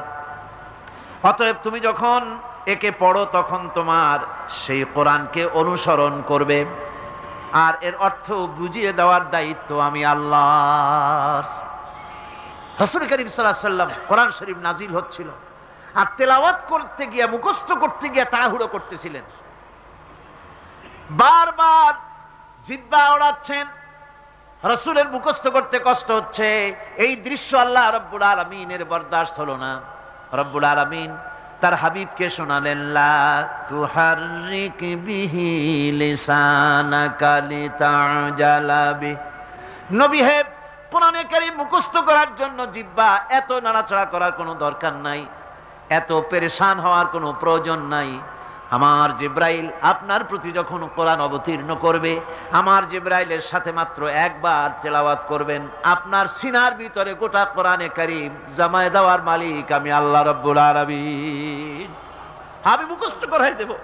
হাবিব, আপনি পড়তে জানেন না সেটা তো আমি জানি, আমি আপনারে পড়াবো, আমি আপনারে শিখাবো, আমি আপনাকে তেলাওয়াত করে ব্যাখ্যা করে বুঝাবার তৌফিক দিয়ে দেব। আর যদি আপনি ভুলে যান, সানুকরিউকা ফালা তানসা ইল্লা মা শাআল্লাহ। আমি এমন ভাবে তোমাকে পড়াবো যে অবশ্যই তুমি তা ভুলতে পারবে না। সুবহানাল্লাহ। আর আল্লাহ যদি কোনো জিনিস ভুলাতে চান, সেটা স্বতন্ত্র কথা। আমি এমন ভাবে পড়াবো তুমি ভুলবা না। সুবহানাল্লাহি ওয়া বিহামদিহি। আল্লাহ রাব্বুল আলামিন তিনি বলছেন তার হাবিবকে, ওয়াতলু মা উহিয়া ইলাইকা মিন কিতাবি রাব্বিক লা মুবাদদিলা লিকালিমাতি। তোমার প্রতি তোমার প্রভুর পক্ষ থেকে যে কিতাব অবতীর্ণ হয়েছে তা তুমি তেলাওয়াত করো। কোরআন শরীফ বেশি বেশি তেলাওয়াত করো। নবীজিকে তেলাওয়াত করতে বলা হয়েছে, আর বলা হয়েছে আল্লাহর কথা কেউ পরিবর্তন করতে পারবে না। বেশি বেশি তেলাওয়াত করো, তোমার উপরে যা অবতীর্ণ হয়েছে তেলাওয়াত করো। এটা শুধু নবীর জন্যই নয়, গোটা উম্মতের জন্য তেলাওয়াতের হুকুম। তেলাওয়াত করো।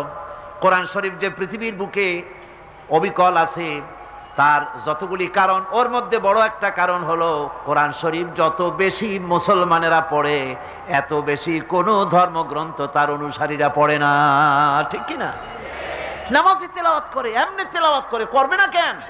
কারণ হলো এমন কিতাব আল্লাহ দান করেছেন যার প্রত্যেক অক্ষরে অক্ষরে 10টা করে নেকি আমলনামায় লেখা হয়ে যায়। নবীজি বলেছেন, আমার উম্মতেরা কোরআন পড়ো বেশি করে, কোরআনে কারীমকে তেলাওয়াত করো। কেউ যদি সূরা ইখলাস 3 বার পড়ে, গোটা কোরআন শরীফ একবার খতম করার সওয়াব আল্লাহ দিয়ে দিবে। আল্লাহর নবী বলেছেন, মুমূর্ষু ব্যক্তির কাছে বসে সূরা ইয়াসিন পড়বে, তাহলে আল্লাহ পাক মুমূর্ষু ব্যক্তির কবরে তার মৃত্যুর আযাবকে কমায়া দিবেন। মুমূর্ষু ব্যক্তির কাছে বসে সূরা ইয়াসিন পড়ো। আপনি মরতেছেন, আপনার ছেলেরে কোরআন শরীফ শিখান নাই, মৌলভী সাহেব কখন আনবে আর কখন কোরআন শরীফ পড়বে? ছেলেরে কোরআন শিখান, মেয়েরে কোরআন শিখান, মরবার সময় যেন তারা কাছে বসে সূরা ইয়াসিন পড়তে পারে। আল্লামা হালি কি সুন্দর করে বলেছেন, মাস্টার হে নজর মে लड़कों की शामत देखिए, मस्तर है नज़र में लड़कों को की शामत देखिए, उनकी फोटो लेते हैं पढ़ते नहीं यासीन है। बाप मरतेছে, মা মরতেছে, ওস্তাদ মরতেছে, শোনা মাত্র ছেলে মেয়ে ছাত্র সব ক্যামেরা নিয়ে আসতেছে, ফটো উঠাইতেছে। কেমনে দাঁতগুলো ছিটকে বাপ মরতেছে ছবি উঠাচ্ছে, কেমনে ওস্তাদ টানা দিয়ে মরতেছে, দাঁত কর্মাল করতেছে, বিভিন্ন পোজে স্ন্যাপ নিচ্ছে, সূরা ইয়াসিন পড়তেছে না। কপাল পোড়া। কি পোড়া? কপাল পোড়া। নবীজি বলেছেন কেউ যদি একটিবার সূরা ইয়াসিন পড়ে, আল্লাহ রাব্বুল আলামিন গোটা কোরআনে কারীম 10 বার খতম করলে যে সওয়াব হবে, রব্বুল আলামিন সূরা ইয়াসিনের পাঠকের আমলনামায় তা দিয়ে দিবেন। এই কোরআন শরীফ বেশি বেশি করে পড়ো, বেশি করে পড়ো। এই কোরআন এমন এক কিতাব যার মধ্যে অসত্যের আদৌ কোনো ঠাঁই নাই। কোরআনের মধ্যে অসত্য কথা আছে? মিথ্যা কথা আছে? আল্লাহ পাক বলছেন وَإِنَّهُ لَكِتَابٌ عَزِيزٌ لَا يَأْتِيهِ الْبَاطِلُ مِنْ بَيْنِ يَدَيْهِ وَلَا مِنْ خَلْفِهِ। নিশ্চিত রূপে এক সুদৃঢ় সুরক্ষিত কিতাব, মিথ্যা না এর পেছন থেকে, উপর থেকে, ডান থেকে, বাম থেকে, কোন দিক থেকে মিথ্যা কোরআনের ভিতরে প্রবেশের কোনো কায়দা নাই। যালিকাল কিতাবু লা রাইবা ফীহি, এমন কিতাব যার মধ্যে সন্দেহের কোনো অবকাশ নাই। জোরে কোন সুবহানাল্লাহ। যত বই লেখা হয়, যত লোকেরা বই লেখে, প্রত্যেক গ্রন্থকার বইয়ের ভূমিকায় লেখে যে পাঠক যদি কোনো ভুল ভ্রান্তি পান আমাকে জানাই দিবেন, পরবর্তী সংস্করণে আমি কৃতজ্ঞতার সাথে আমি সংশোধন করে নেব। এরকম কেউ লেখে নাকি? যে আমি যে একখান বই লিখছি, এইরকম বই পৃথিবীতে কেউ লিখতে পারে নাই, কোনো ভুল ভ্রান্তির বালাই নাই, এরকম কেউ বলতে পারছে? পারে না। কোরআনে কারীম এমন কিতাব যার ভূমিকায় শুরু হয়েছে, যে কিতাব পড়তেছো এখানে এমন এক কিতাব, যালিকাল কিতাবু লা রাইবা ফীহি, কোনো সন্দেহ নাই, কোনো ভুল নাই এর মধ্যে। এটা একেবারে সম্পূর্ণ আল্লাহ রাব্বুল আলামিনের পক্ষ থেকে যেভাবে আসছিল ওইভাবেই আছে। এবার আল্লাহ গ্যারান্টি দিচ্ছেন, দুনিয়ার মানুষ যদি কখনো অসসার ভিতরে পড়ে যাও যে নবীজি বুঝি এর মধ্যে কিছু বানায় ঢুকাইছে নাকি, তাহলে আমার পক্ষ থেকে গ্যারান্টি শোনো। কে গ্যারান্টি দিচ্ছেন? জোরে কোন কে? ওয়ালাউ তাকাওয়ালা আলাইনা বা'দাল আকাবিল লাআখাযনা মিনহু বিল ইয়ামিন সুম্মা লাকাতা'না মিনহুল ওয়াতিন। আমার নবী যদি নিজের থেকে কোনো কথা বানিয়ে কোরআনের নামে ঢুকাই দিত, কোরআনের ভিতরে যদি আমার নামে নিজের বানানো কথা ঢুকাইতো, আমি আমার নবীজির ডান হাত চেপে ধরতাম, আর আমি আমার নবীজির কণ্ঠ নালীকে কেটে ফেলে দিতাম। একটা বর্ণ নবী এর ভিতরে বানান নাই, এর ভিতরে যা আছে সব আল্লাহ পাকের কালাম, বিশুদ্ধভাবে যেমনটি নাজিল করেছিলেন তেমনটি আমাদের কাছে আছে। সুতরাং কোরআনের পরিপন্থী কোন জিনিসের অনুসরণ করা যাবে না। সলিড এই কিতাব, আল্লাহর এই বাণী, কিতাবের প্রতি ঈমান। এখন আপনি যতই সেজদা দেন ওই কথায় ফিরে চলেন।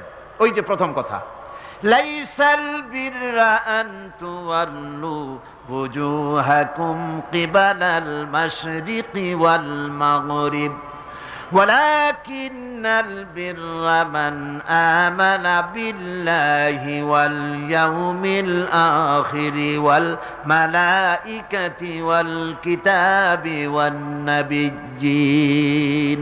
পূর্ব পশ্চিমে মুখ ঘুরানোই পুণ্যবান নেককার আর সৎকার হওয়ার জন্য যথেষ্ট নয়।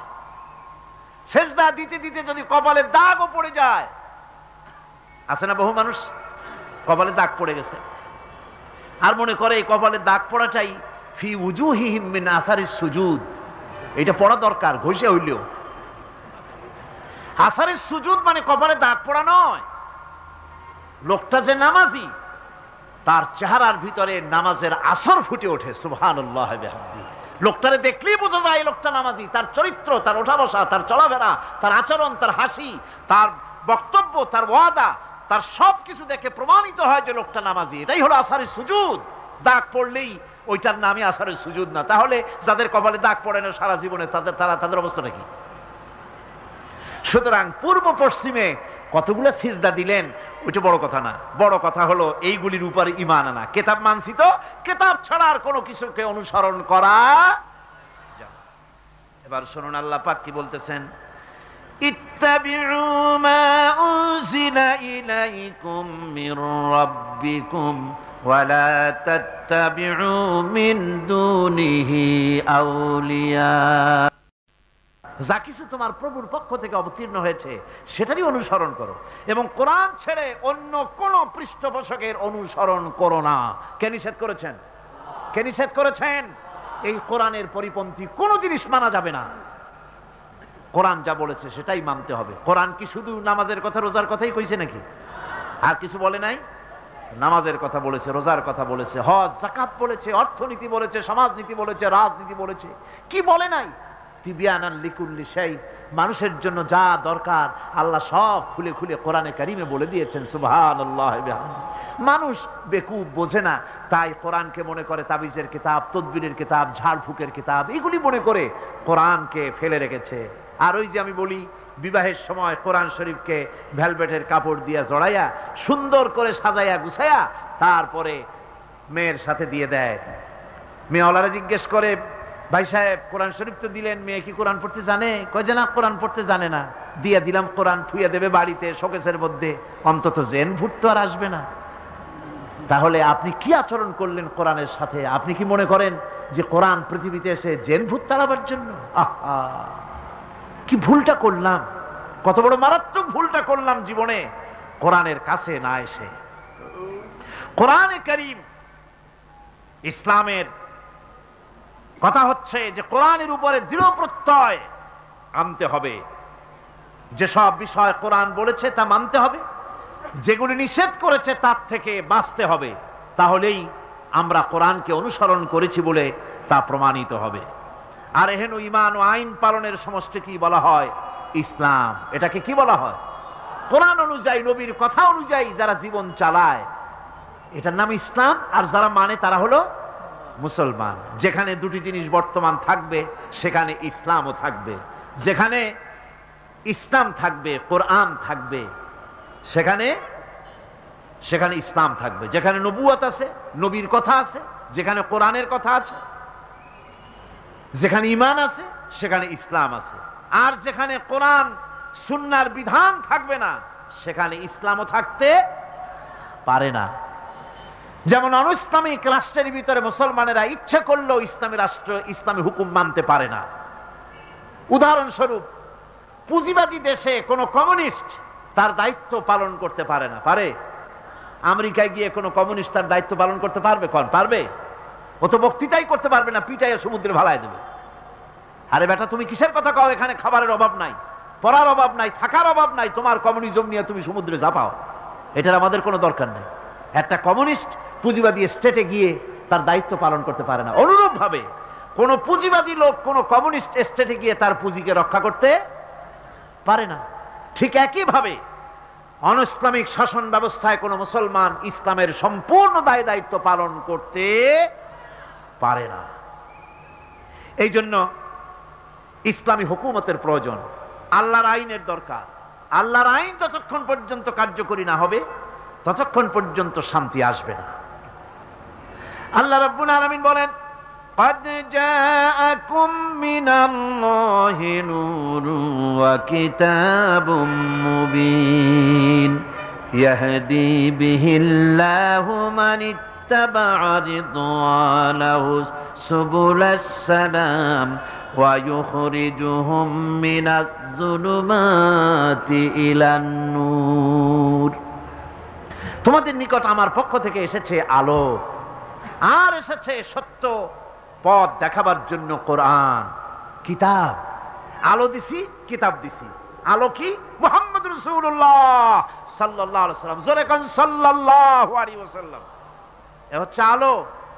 মুহাম্মদ সাল্লাল্লাহু আলাইহি ওয়াসাল্লামকে দিছি, আর দিয়েছি পথ দেখবার জন্য স্পষ্ট কিতাব।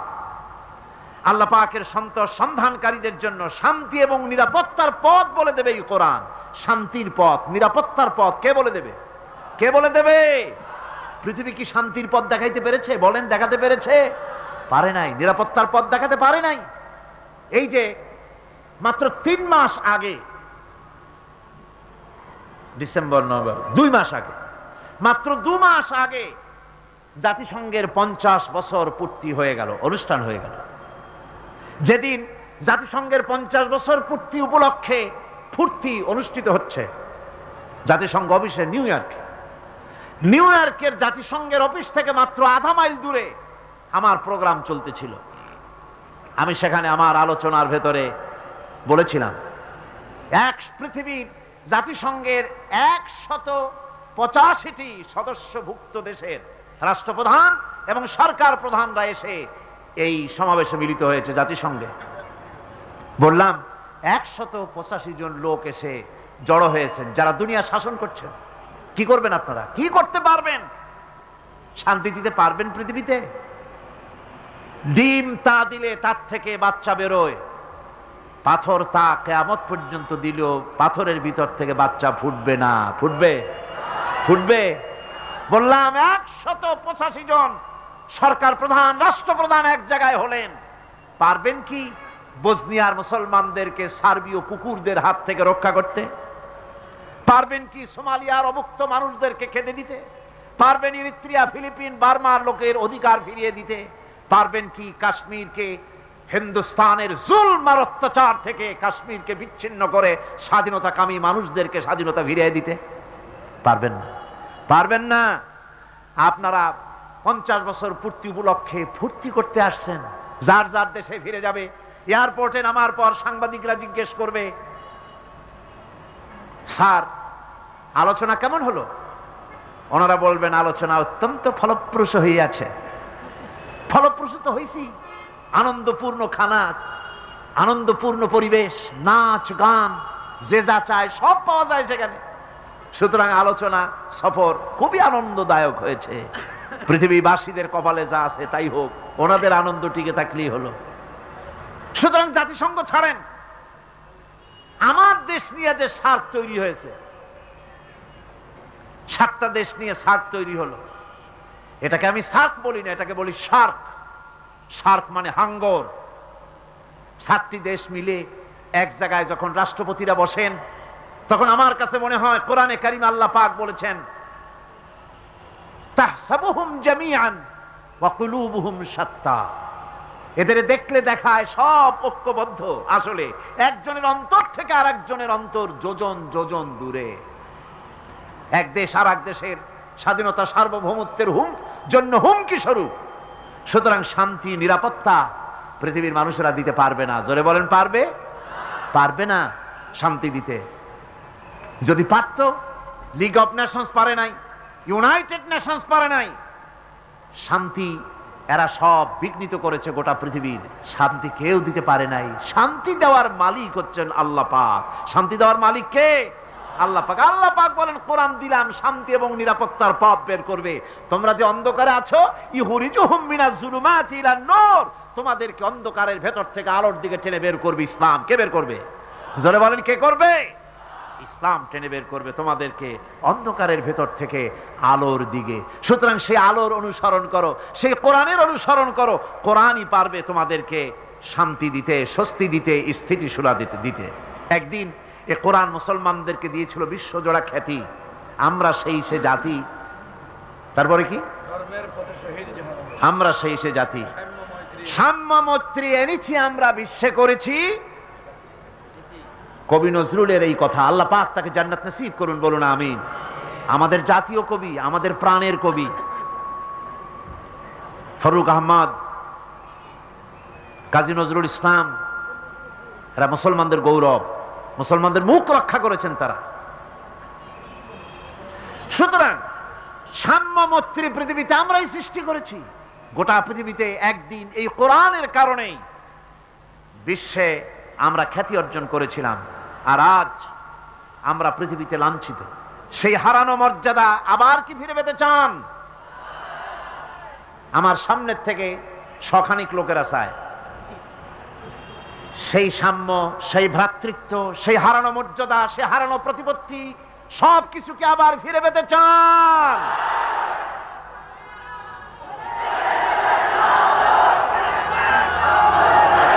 তাহলে সেই শান্তি ফিরে পাওয়ার জন্য আবার কোরআন থেকে শিক্ষা গ্রহণ করতে হবে। ন্যায় বিচার, সততার আর বীরত্বের শিক্ষা নিতে হবে। কার কাছ থেকে? কোরআনের কাছ থেকে। যার আলোচনা আমি করতেছি, কবি বলছেন, সবক পড় ফির সদাকত কা, আদালত কা, শুজাত কা। सबक पढ़ फिर सदाकत का, अदालत का, शुजात का, लिया जाएगा काम तुझसे दुनिया की इमामत का। কোরআন থেকে আরেকবার বীরত্ব, সততা, ন্যায়নিষ্ঠা আর ন্যায় বিচারের শিক্ষা গ্রহণ করে দুনিয়ায় যদি তুমি ঝাঁপায় পড়তে পারো, তাহলে এই পৃথিবীর নেতৃত্ব আবার তোমার হাতে আল্লাহ রব্বুল আলামিন ফিরাইয়া দিবেন। হারানো মর্যাদা আবার ফিরে আসবে। এই পৃথিবীতে তো আমরা ছিলাম, ওয়াকাযালিকা জাআলনাকুম উম্মাতান ওয়াসাতান লিতাকুনু শুহাদা আলান নাস। এইভাবে পৃথিবীর মধ্যে আমি তোমাদেরকে মধ্যমপন্থী উম্মত হিসেবে সৃষ্টি করেছি। তোমরা হবে দুনিয়ার সাক্ষী। তোমরা কি দুনিয়ার সাক্ষী? কন্যা কাজ জোরে সরে। রোজার মাস এখনো দেরি আছে। আমার মনে হয় যে আপনারা রোজা রাখাই শুরু করছেন। ইফতারও করেন নাই, সেহরিও কপালে জোরে নাই। কথা কইবেন পুরুষের মতো ঠাস ঠাস করিয়া।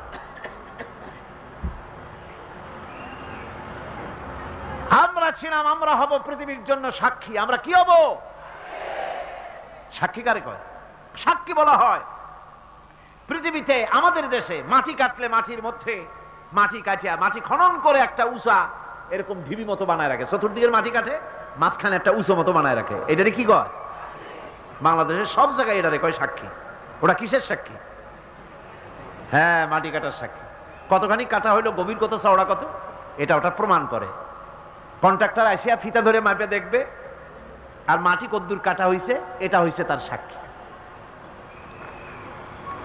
আল্লাহ রাব্বুল আলামিন বলছেন, আমি তোমাদের দুনিয়ার মানুষের জন্য সাক্ষী বানাইলাম। মুসলমানেরা তোমরা সাক্ষী। তার মানে তোমার মাথায় ফিতা ধরে আমেরিকা, ব্রিটেন, জার্মান, জাপান, দুনিয়ার সুপার পাওয়ার তোমরা যাদের বলো, দুনিয়ার সব শক্তিগুলি তোমার মাথায় ফিতা ধরে মেপে তোমার সাথে প্রতিযোগিতা করবে। অর্থনীতিতে, রাজনীতিতে, সমাজনীতিতে, ভদ্রতায়, শিষ্টাচারে, মানবতায়, সব দিক থেকে তোমার সমান হওয়ার জন্য দুনিয়া তোমার সাথে প্রতিযোগিতা করবে।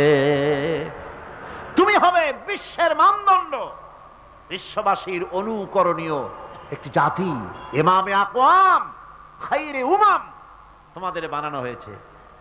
এই কোরআনের বরকতে এই নিয়ামত তোমাদের দিয়েছিলাম। আজ আমার মাথায় ফিতা ধরে কেউ মাপতে আসে না। আমি অন্যদের ফিতা, অন্যদের মাথায় ফিতা ধরে মাপিয়া দেখতে চাই, ওদের মতো বেহায়া হইতে পারলাম কিনা, ওদের মতো কপাল পোড়া হইতে পারলাম কিনা, ওদের মতো আমার নারীরা শালীনতা বিবর্জিত হয়ে রাস্তায় চলতে পারলো কিনা, নাচে গানে চিৎকারে ফাল মারায় ওদের মতো হইতে পারলাম কিনা। সন্ত্রাস, চাঁদাবাজ, মাস্তানি, শয়তানি, ওজনে কম, খাদ্যে ভেজাল, হাবিজাবি করিয়া দুনিয়ার সাথে প্রতিযোগিতা করে মুসলমানেরা এখন রানার্স আপ হয়ে আছে। হায় রে কপাল পোড়া জাতি। অথচ এই জাতিকে আল্লাহ পাক বলেছেন শ্রেষ্ঠ জাতি। শ্রেষ্ঠ জাতি কোরআন ছেড়ে দিয়ে আজ কপাল পড়েছে। এই পোড়া কপাল কি জোড়া লাগাতে চান? এই পোড়া কপাল জোড়া লাগাইতে হইলে কোরআনের শিক্ষা নিতে হবে। একদিন তো এমন ছিল, একদিন মুসলমানদের অবস্থা এমন ছিল, পুরুষ তো দূরের কথা, মহিলারা পর্যন্ত কোরআনে কারিমের উপরে অধ্যাপনা করতেন, মুফাসসির ছিলেন। কোরআনে কারিম দিয়ে তারা কথাও বলতে পারতেন। সুবহানাল্লাহ। হযরত আয়েশা সিদ্দিকা রাদিয়াল্লাহু তাআলা আনহা হাজার হাজার সাহাবায়ে কেরামদের ওস্তাদ ছিলেন। সুবহানাল্লাহ। পুরুষ তো দূরের কথা, মহিলাদেরও এমন অবস্থা ছিল। আমি এই ঘটনা আপনাদেরকে আরো বোধহয় একবার শোনাইছিলাম, আজও শোনাই যারা শোনেন নাই। কোরআনে কারীমকে তারা এত ভালোবাসতেন, কোরআনে কারীমকে এত সম্মান তারা দিতেন, এত মর্যাদা দিতেন, কোরআন দিয়ে কথা বলার মতো তারা ক্ষমতা অর্জন করেছিলেন। জোরে কোন সুবহানাল্লাহ। হযরত আব্দুল্লাহ বিন মুবারক রাহমাতুল্লাহ আলাইহি জবরদস্ত মুহাদ্দিস, তার আমলের অনেক বড় আলেম, হজ করতে এসেছেন। হজের কাজ সমাপন করে যখন তিনি রওনা করেছেন, দেখেন কোনো মানুষজন নাই। কাবার চত্বরে একটা মহিলা চাদর বুড়ি দিয়ে শুয়ে আছেন। উনি মনে করলেন বুঝিবা লোকটা মরা, মরা কি জিন্দা, বোঝার জন্য কাছে গিয়ে সালাম দিলেন, আসসালামু আলাইকুম। সালামের জবাব ওয়ালাইকুম আসসালাম না হয়ে চাদরের ভিতর থেকে জবাব এলো, সালামুন কাওলাম মির রাব্বির রহিম। পরম করুণাময় পরওয়ারদিগারের পক্ষ থেকে তোমার প্রতি শান্তি কথিত হোক। মুহাদ্দিস সাহেব প্রশ্ন করলেন, মা, হজ করতে এসে লোকেরা তো সব চলে গেছে, আপনি এখানে একাকী পড়ে আছেন কেন? তিনি জবাবে কোরআনে কারীম থেকে বললেন, মাইয়ুদলিলিল্লাহু ফামা লাহু মিন হাদ। আল্লাহ পাক যাকে পথভ্রষ্ট করেন তারে কেউ পথ দেখাইতে পারে না। অর্থাৎ আমি তো হজ করতে আসছিলাম, পথ হারাই ফেলছি, সাথী সঙ্গীরা কে কোথায় চলে গেছে আমি খুঁজে পাই না, এই জন্য মুসিবতে পড়ছে, একাকী পড়ে আছি, এখন আমার উপায়টা কি? মুহাদ্দিস সাহেব বলছেন, মা, একাকিনী এই অবস্থায় কত সময় পড়ে আছেন? তিনি জবাবে কোরআনে কারীমের একটি আয়াত তেলাওয়াত করে জবাব দিলেন, সালাসা লায়ালিন সাবিয়া। 3 রাত পূর্ণ হয়ে গেছে। আরে 3টা রাত আপনার পূর্ণ হয়ে গেল, এখানে আপনার পানাহারের বন্দোবস্ত কি? খাইছেন কি? বুড়ি জবাবে কোরআনে কারীমের আয়াত পেশ করে মুহাদ্দিসের জবাব দিয়ে দিলেন, আল্লাযী হুয়া ইউতঈমুনি ওয়া ইয়াসকিন। ওই মহান আল্লাহ রাব্বুল আলামিন, তিনি আমার পানাহারের বন্দোবস্ত করেছেন। মুহাদ্দিস সাহেব বলছেন, মা, আমার কাছে কিছু খাবার আছে, আপনি দয়া করে এই খাবারটুকুন গ্রহণ করুন। বুড়ি তখন কোরআনে কারীমের একটি আয়াত পাঠ করে এই প্রস্তাবকে ডিনাই করলেন। বুড়ি পড়লেন, সুম্মা আতিম্মুস সিয়ামা ইলাল লাইল। তোমাদের রোজাকে সন্ধ্যা পর্যন্ত পূর্ণ করো। এর দ্বারা বুড়ি প্রমাণ করলেন, আমি তো রোজা রাখছি, কাজী সন্ধ্যা আসার আগে তো কিছু খাইতে পারবো না। মুহাদ্দিস সাহেব বলছেন, বুড়িমা, এটা যখন রমজান মুবারকের মাস নয়, আপনি বোধহয় নফল রোজায় রেখেছেন, সফরের হালতে ফরজ রোজাও তো ছেড়ে দেওয়া যায়।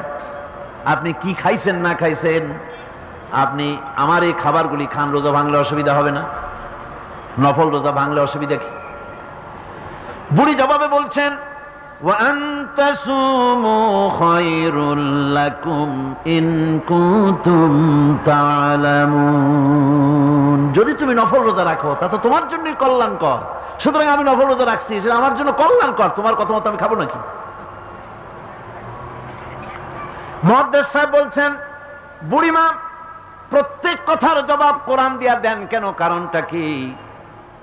বুড়ি জবাবে বলছেন, কোরআনের আয়াত পাঠ করে জবাব দিচ্ছেন, মা ইয়ালফিযু মিন কাওলিন ইল্লা লাদাইহি রাকীবুন আতীদ। মানুষ এমন কোন কথা বলে না যে কথা ফেরেশতারা রেকর্ড করে না রাখে, সব কথা রেকর্ড হয়ে যায়। সুতরাং আমি চিন্তা ভাবনা করে বাছাই করে নিলাম, কোরআন দিয়ে কথা বলবো, এই কথাগুলি রেকর্ড হবে, প্রাপ্ত হবেই না, প্রত্যেক অক্ষরে অক্ষরে 10-10 করে নেকি আমলনামায় লেখা হয়ে যাবে। মুহাদ্দিস সাহেব মনে মনে একটু চিন্তা করলেন, এই বেটি হলো বুড়ি, একটা মেয়ে লোক, আর আমি মুহাদ্দিস মানুষ, সে কোরআন শরীফ দিয়া কথা কইয়া বাহাদুরি দেখায়, আমি তারে মাতৃ জবান দিয়া কথা বলাবই, এই চিন্তা তিনি করলেন। তিনি তো বড় আলেম ছিলেন, অত্যন্ত বড় আলেম।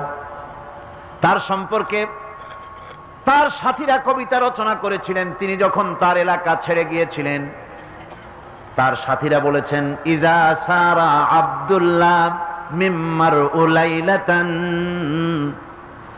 ইজা সারা আব্দুল্লাহ মিম্মার উলাইলাতান সারা আনহা নূরুহা ওয়া জামালুহা।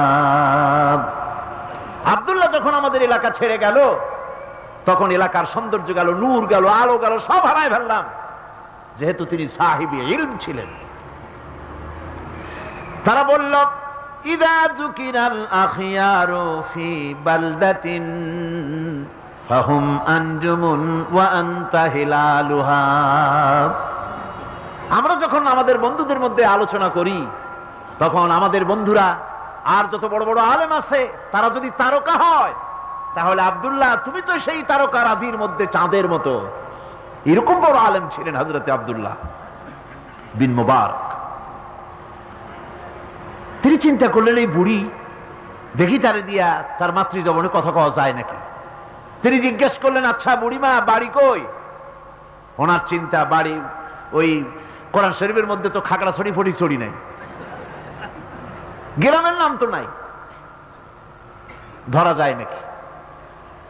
তিনি যখন বাড়ির প্রশ্ন করলেন, বুড়ি তখন কোরআনে কারীমের আয়াত তেলাওয়াত করে বাড়ির জবাব দিয়ে দিলেন, সুবহানাল্লাযী আসরা বিআবদিহি লাইলাম মিনাল মাসজিদিল হারামি ইলাল মাসজিদিল আকসা।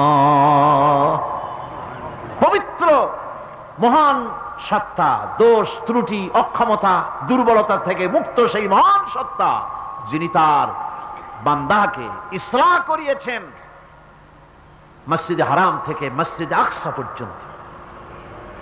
এর দ্বারা তিনি প্রমাণ করতে চাইলেন, মসজিদে হারামে আসছি হজ করতে, আর মসজিদে আকসার কাছে আমার বাড়ি। মুহাদ্দিস সাহেব না পেরে তিনি তখন চিন্তা করলেন, এমন বিদুষী মহিলা একা একি ফেলে যাওয়া কিছুতেই বুদ্ধিমানের কাম না। তিনি বললেন, মা, আমার কাছে একটা উট আছে, আপনি যদি রাজি হন উটের পৃষ্ঠে সওয়ার করে আপনার গন্তব্যে পৌঁছায় দেই। বুড়ি তখন কোরআনে কারীমের একটি আয়াত পাঠ করে সম্মতি প্রদান করলেন। তিনি পড়লেন, ওয়া ইন তাফআলু মিন খায়রিন ইয়ালামুহুল্লাহ। যদি তুমি কোনো ভালো কাজ করো, অবশ্যই আল্লাহ তা জানবেন এবং এর জন্য উত্তম ভাবে আল্লাহ পাক তোমাকে পুরস্কৃত করবেন। তার মানে হলো, পথ হারা মানুষকে পথ দেখানো নিশ্চয়ই ভালো কাজ। তুমি একটা ভালো প্রস্তাব করছো। মুহাদ্দিস সাহেব বললেন, মা, আমার এই উটের উপরে আপনি আরোহণ করুন। বুড়ি উটের উপরে আরোহণ করতে যাচ্ছেন, হঠাৎ লক্ষ্য করে দেখছেন মুহাদ্দিস সাহেব তার দিকে তাকায় আছেন। বুড়ি তখন কোরআনে কারীমের একটি আয়াত তেলাওয়াত করলেন, কুল লিল মুমিনিনা ইয়াগুদ্দু মিন আবসারিহিম। নবী, মুমিন মানুষদেরকে, মুমিন বান্দাদেরকে বলুন তারা যেন তাদের চক্ষুকে পরনারী থেকে নিম্নগামী করে। বুড়ি এই আয়াত দ্বারা বলতে চাইলেন, মুহাদ্দিস সাহেব, আমি বুড়ি মানুষ, উঠে সওয়ার হতে গিয়ে না জানি বেসতর্ক হয়ে যেতে পারি, চক্ষুকে নিম্নগামী করেন। সুবহানাল্লাহ।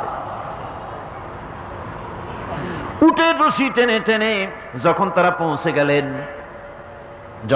পৌঁছে গেলেন, তিনি জিজ্ঞেস করলেন, আপনার কি কোনো ছেলে মেয়ে আছে নাকি? বুড়ি জবাবে বললেন, আল মালু ওয়াল বানুনা জিনাতুল হায়াতুদ দুনিয়া। মাল এবং সন্তান সন্ততি এগুলি হচ্ছে দুনিয়ার সুখ সৌন্দর্য, আল্লাহ পাক, এটা আল্লাহর নিয়ামত। তার মানে নিয়ামত থেকে আল্লাহ আমাকে বঞ্চিত করেন নাই, ছেলে মেয়ে আছে। মুহাদ্দিস সাহেব প্রশ্ন করলেন, ছেলে মেয়ে যদি থাকে তাহলে তাদের নাম কি? আটকাবার আটটা বুদ্ধি, যেহেতু সব নাম তো কোরআন শরীফে নাই। বুড়ি সেকাম আগেই সেরে রেখেছে।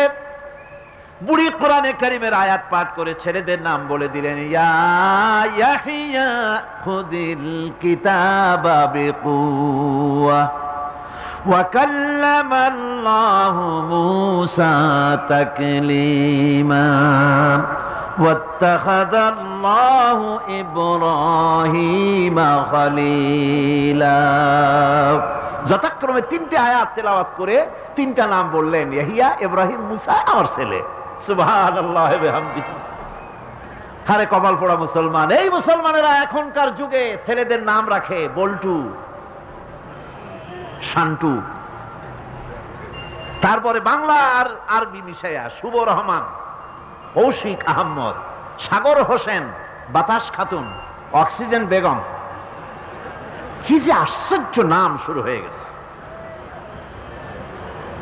আমার বন্ধুগণ, নাম রাখবেন, সন্তান হলে পরে মা বাপের উপরে হক যেন সন্তানদের ভালো ভালো নাম রাখে। এটা মা বাপের হক, ওয়াজিব, ভালো নাম রাখা। এবার বুড়ি বাড়ি পৌঁছে গেলেন, ছেলেরা সব দৌড়ে এলো।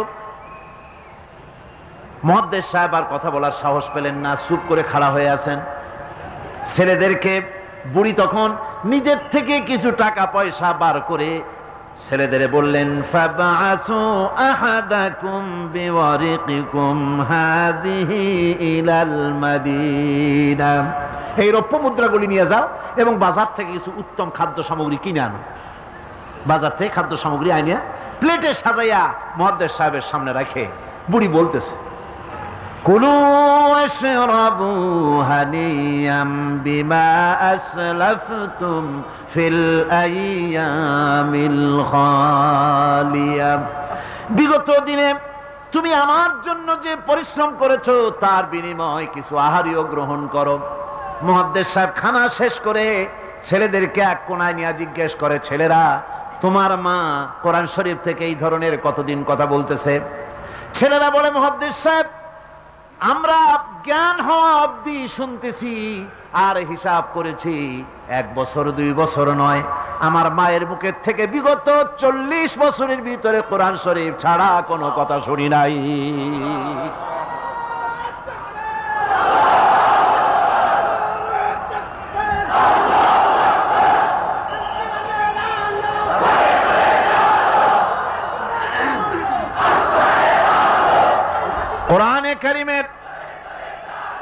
কোরআনে কারীমের প্রতি মানুষের, তৎকালীন যুগের মানুষের এই মহব্বত ছিল, এই ভালোবাসা ছিল, এই আকর্ষণ ছিল। কোরআনের প্রতি আকর্ষণ হারায় জাতির কপাল পুড়েছে। গানের প্রতি আকর্ষণ বেড়েছে, কোরআনের প্রতি আকর্ষণ নষ্ট হয়েছে। আজকের উপস্থিত জনতার কাছে আলেম ওলামা সহ শিক্ষিত ব্যক্তিবর্গ, নারী পুরুষ যারা এখানে এসেছেন, সকলের কাছে বিনীত ভাবে আরজ করছি, কোরআন পড়ুন, কোরআন পড়ুন। কোরআনের মতো নিয়ামত আর নাই। বেশি করে তেলাওয়াত করুন। ফজরের পরে পাইকারি দরে ঘুমাবেন না। ফজরের নামাজের পর তেলাওয়াত করার অভ্যাস করুন। কোরআন শরীফকে তেলাওয়াত করুন ফজরের নামাজের পর। তাহাজ্জুদের অভ্যাস করুন, তাহাজ্জুদের নামাজ পড়ে কোরআন শরীফ তেলাওয়াত করেন। কোরআন তেলাওয়াত করার মানে হলো আল্লাহ রাব্বুল আলামিনের সঙ্গে কথা বলা। সুবহানাল্লাহ। কোরআন তেলাওয়াত মানে হলো আল্লাহর সঙ্গে কথা বলা, আর হাদিস পড়ার অর্থ হলো নবীজির সঙ্গে কথা বলা।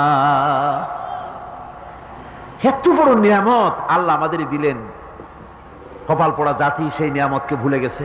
কোরআন শরীফ পড়ুন, কোরআন বুঝুন, কোরআন আমল করুন। আল্লাহ রাব্বুল আলামিন ভাগ্য খুলে দেবে, ভাগ্য খুলে দেবেন। দেশে শান্তি আসবে, বরকত আসবে, রহমত আসবে। এই শান্তি, রহমত, বরকত যদি লাভ করতে চায়, কোরআনের কোনো বিকল্প নাই। সকলকে দাওয়াত দেই, সব মানুষ আজকে যত লোক এসেছেন সকলকে আল্লাহ পাক কোরআন সহি করে তেলাওয়াত করার তৌফিক আল্লাহ পাক আমাদেরকে দান করুন। কোরআন শরীফ সহিভাবে বোঝার তৌফিক আমাদের দিন। কোরআন অনুযায়ী জীবন চালাবার তৌফিক আল্লাহ পাক আমাদের দান করুন। মোনাজাত করব এখন। মোনাজাতের জন্য সব মানুষ বসুন, ঠিক দান করুন। আল্লাহুম্মা আমিন।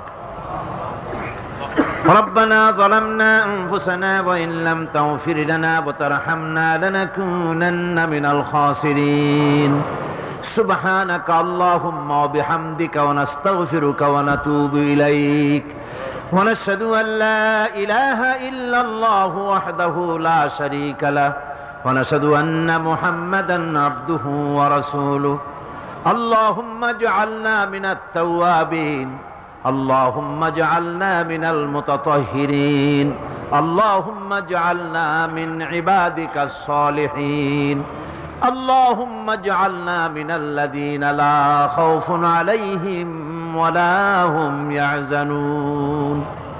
হে আল্লাহ রাব্বুল আলামিন, শীতের এই রাতে গভীর রাত পর্যন্ত তোমার বান্দা বান্দিরা কোরআনে কারীমের মাহফিলে হাজিরা দিয়েছে। আয় আল্লাহ, কোরআনে কারীমের বরকতে জাহান্নামের আগুন আমাদের জন্য হারাম বানায়া দাও রব্বুল আলামিন। আমাদের মধ্য থেকে আমরা যারা মা বাপ হারাইছি, মা বাপ যাদের বিদায় হয়ে গেছে, মা বাপের কবরগুলিকে জান্নাতের টুকরা বানায়া দাও। রব্বিরহামহুমা কামা রাব্বায়ানি সগীরা। আয় আল্লাহ তাআলা, অনেকে দোয়া চেয়েছেন, যিনি যেই উদ্দেশ্যে দোয়া চেয়েছেন নেক উদ্দেশ্য আল্লাহ তুমি পূরণ করে দাও। আয় আল্লাহ, দোয়া করার মালিক, দোয়া কবুলের মালিক তুমি। তোমার বান্দারা যার দিলে যে দুঃখ আছে, কষ্ট আছে, সব দুঃখ কষ্ট দূর করে দাও।